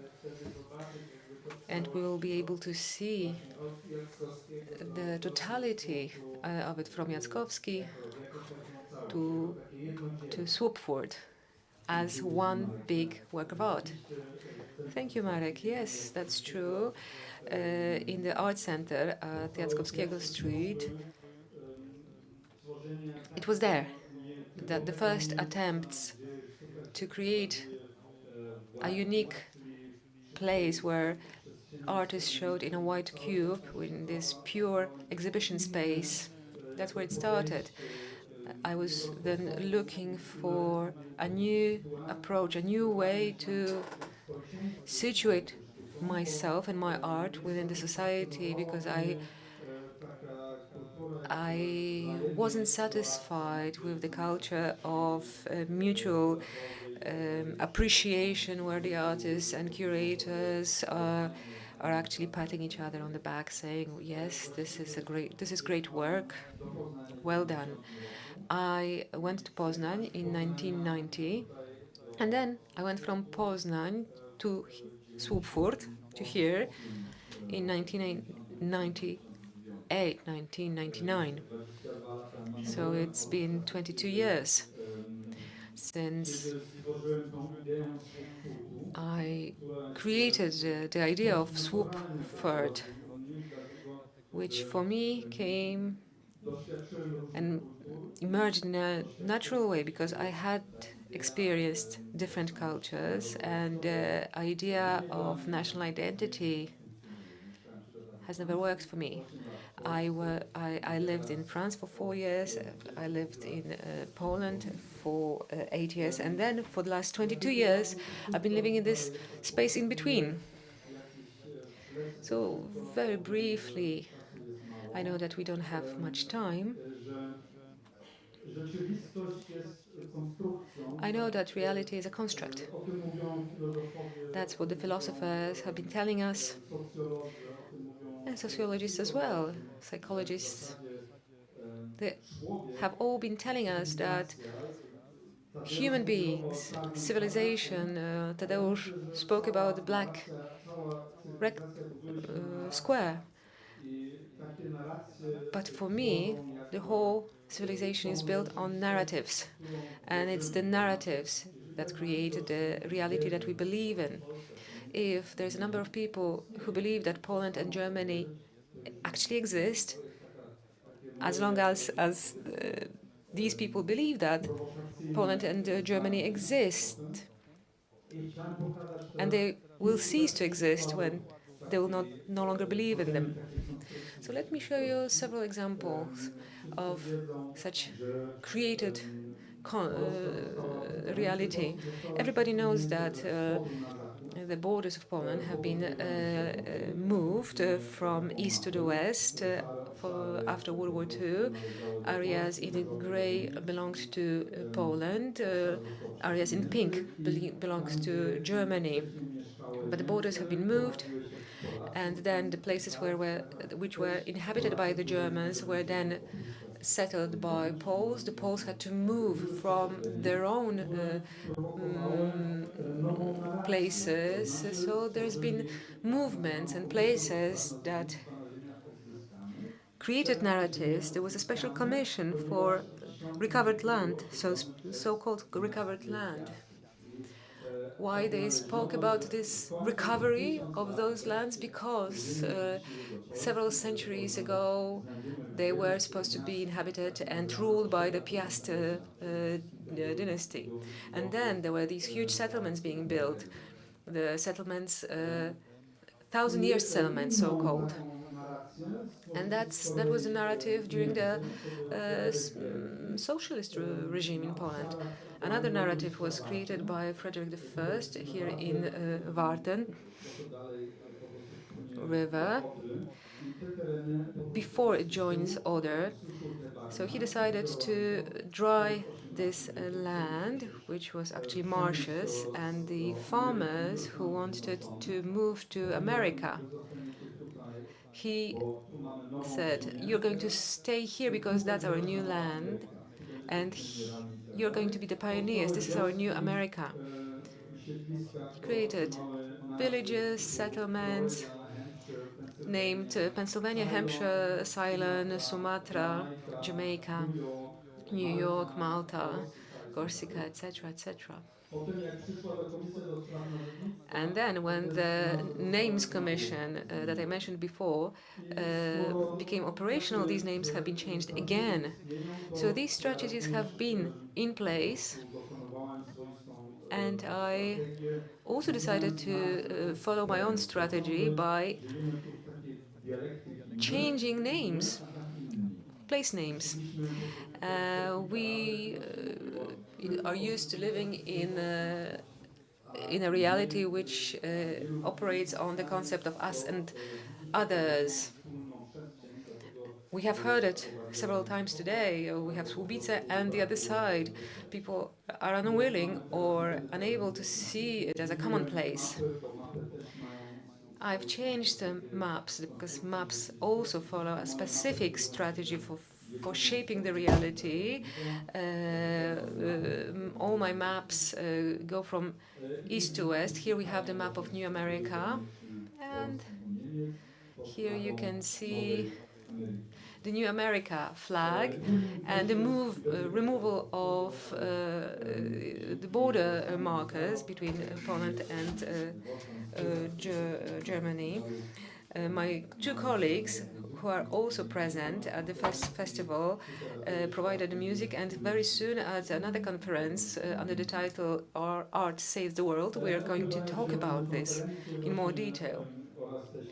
We have been organizing conferences. There is a Congress, New America Congress, where New Americans meet. You can actually apply for a passport, for an ID, and you can apply via our webpage. We have a printing house in Swoopford. The sign of Swoopford, that's how the Swoopford was created in a mathematical way, mathematical model. We have one part Poland, one part Germany, and when they meet, we have another entity. You see this circle around Swoopford. Everybody in the area can actually identify as Swoopfordians, but actually it's a state of mind. Here we have the city walls being built. These are all strategies of creating of reality creating, reality making. Mobile information point for Swoopford, new plans for water supply network, new city hall. Let me show you our ID cards, Swoopford ID cards. Sport is very important. One of our athletes in 2008 in Beijing. As you can see, there is nobody in the audience area because everybody is here in Swoopford. And here we have our own sport disciplines, like the cigarette throwing, for example. So that's how the idea was being developed. And here the first communal election through speed dating, we had political parties being created. Krzysztof Wojciechowski, here on the stage, the co-creator of the Swoopford Association, was actually interviewing all the politicians. Everybody had received training in rhetorics before. The parliament has been ever changing. Everybody is a parliamentarian. As you can see here, Swoopford is a reality. We have an indicator here, a signpost for Swoopford in the pole, North Pole. This is the award I've been given. I've been awarded it, and then I passed it on to all the Swoopfordians who have been involved in the project. There were many. So let's talk about the activities that are, for me, the most important right now. The idea of reality making. What does it mean if nobody believes in it or nobody's co-creating it? That's why I invited people to co-create Swoopford by contributing their ideas, and in this way to make this reality. We have this kind of social lab. We have the Brückenplatz, Platz Mostowy, more pictures, an old sports hall along with the area that is adjacent to it. Everybody who joined us can put forward ideas. We are trying to implement what people want to see. Here we have the Parliamentarian Assembly. It was the Women's Day, and somebody mentioned that Iza Gustowska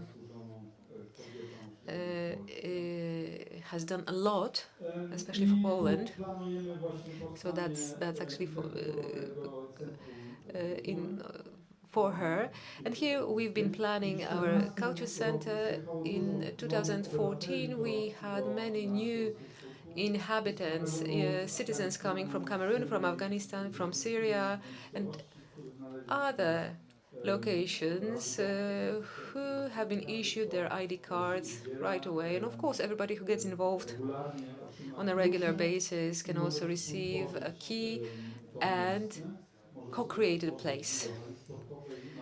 They have the key, they can open up the sports hall, and we have a calendar, online calendar. They have been assigned as administrators. Everybody can have their garden. Well, perhaps there are too many pictures. All right, so just a few more. Everybody's permitted as long as you respect others. Marek, perhaps you can finish and round it off. Okay, I understand. Yes, we don't have much time. I think the idea of New America is fascinating. And what happened in the times of Frederick, where the gesture of creating New America was actually, we could say, it was cynical, because people were going to America, brave new world with new rules, where they could leave behind everything that they'd suffered from in Europe, political suffering, religious conflict. So that was all to be left behind, and something new was to be started on in the new land. And Frederick then said, "You will have your new America, but the rules are going to be as they always have been. I'm going to rule you. You can just use a new name, New York, for your new village." But there is something quite amazing in the fact that you have come back to this idea, to this very name, and considering the fact that creating this new world in this old location has not worked before, you start something new, really thinking that you can create the new world in an old location by actually projecting new mental maps onto known reality and taking into account how the society of the new world was created, which was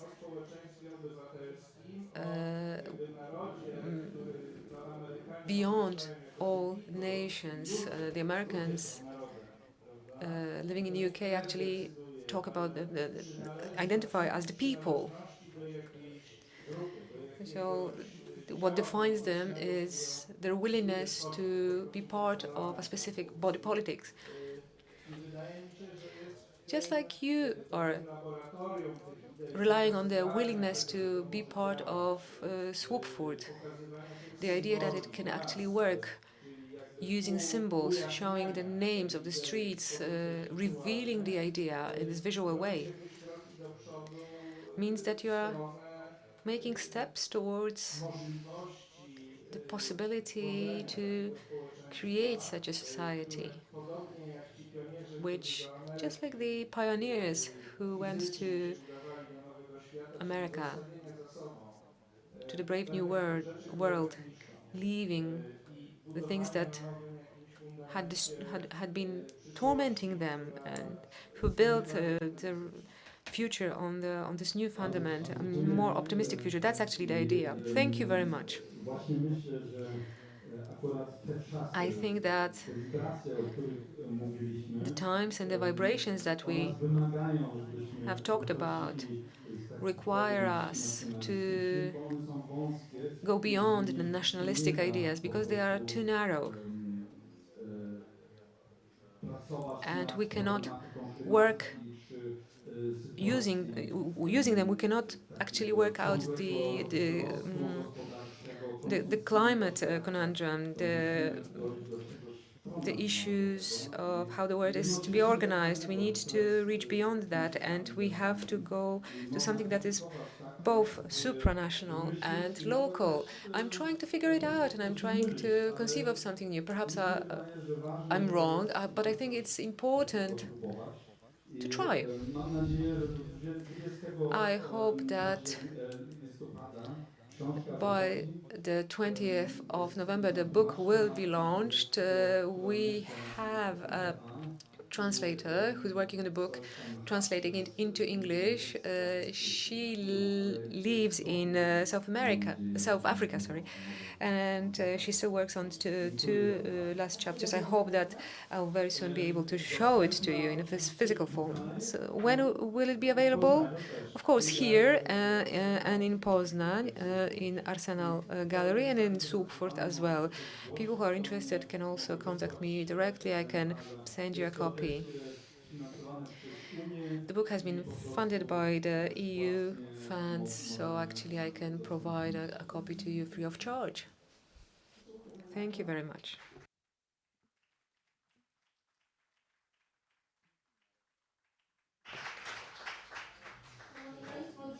Ladies and gentlemen, that was the last point in our agenda tonight, but of course we are inviting you for tomorrow morning. The first event, the performance, is happening in a sports hall at 11 a.m. In a sports hall at the primary school. Sorry, it's at 10:20 a.m., but just 10 to 10, we have breakfast. Some sandwiches will be available. Sorry, I need to go on stage to be visible. So you will get some breakfast, and then there will be performance and the whole series of events. You can walk freely around the points in our program, or you can walk in a group, as we usually did even 2 years ago, also to network, to establish new contacts, and to present your exhibitions to one another. Marek Abramowicz, please do not leave yet. I wanted to thank shortly to the interpreters, which we can hardly see, for their wonderful work.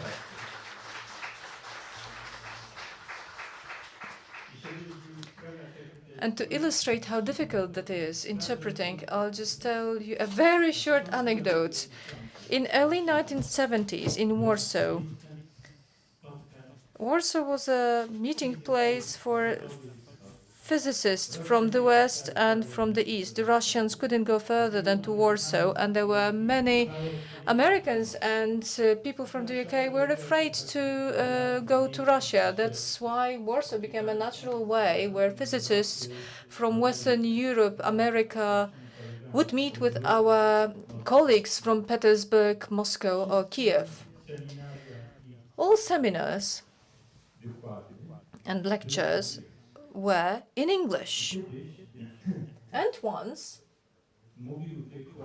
there was a lecture given by Jakub Zeldovich, one of the most outstanding physicists from Moscow at the time. His English was, well, sufficient, but it wasn't excellent. He spoke excellent French and German because he came from a rich pre-revolution family, so the Russian families back then spoke mainly in French and German. And the meeting was chaired by Harwatnikov, also a famous Russian physicist. So Zarvedes spoke in English, sorry. And then he got stuck, and he said, and this event may be called. He got stuck, and the chairman, Harwatnikov, said, say that in Russian. But I forgot it in Russian as well. Thank you for this anecdote. Really, thank you very much. That was a very rich program also for our interpreters with some small breaks, so we do appreciate your work.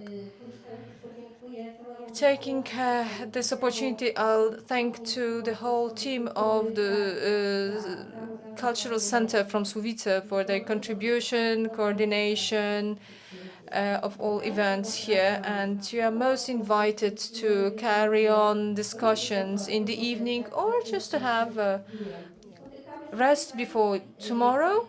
So let's meet tomorrow here at 4 p.m. to continue our meetings with artists and then lectures. If you have any organizational questions, you are most welcome to ask for us to be able to answer whether everything is clear or not. And I'll ask, in that case, if there are no questions from the room, I'll ask a question. What are your impressions today? Excellent. You feel excellent, so I'm glad. Thank you very much. Director, would you like to say something?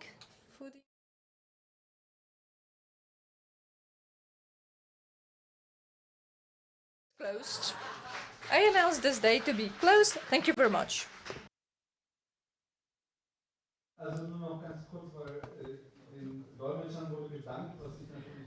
Very briefly, special thanks for interpreters. I, of course, think this is very important, but I think it is also very important to thank to everyone who helped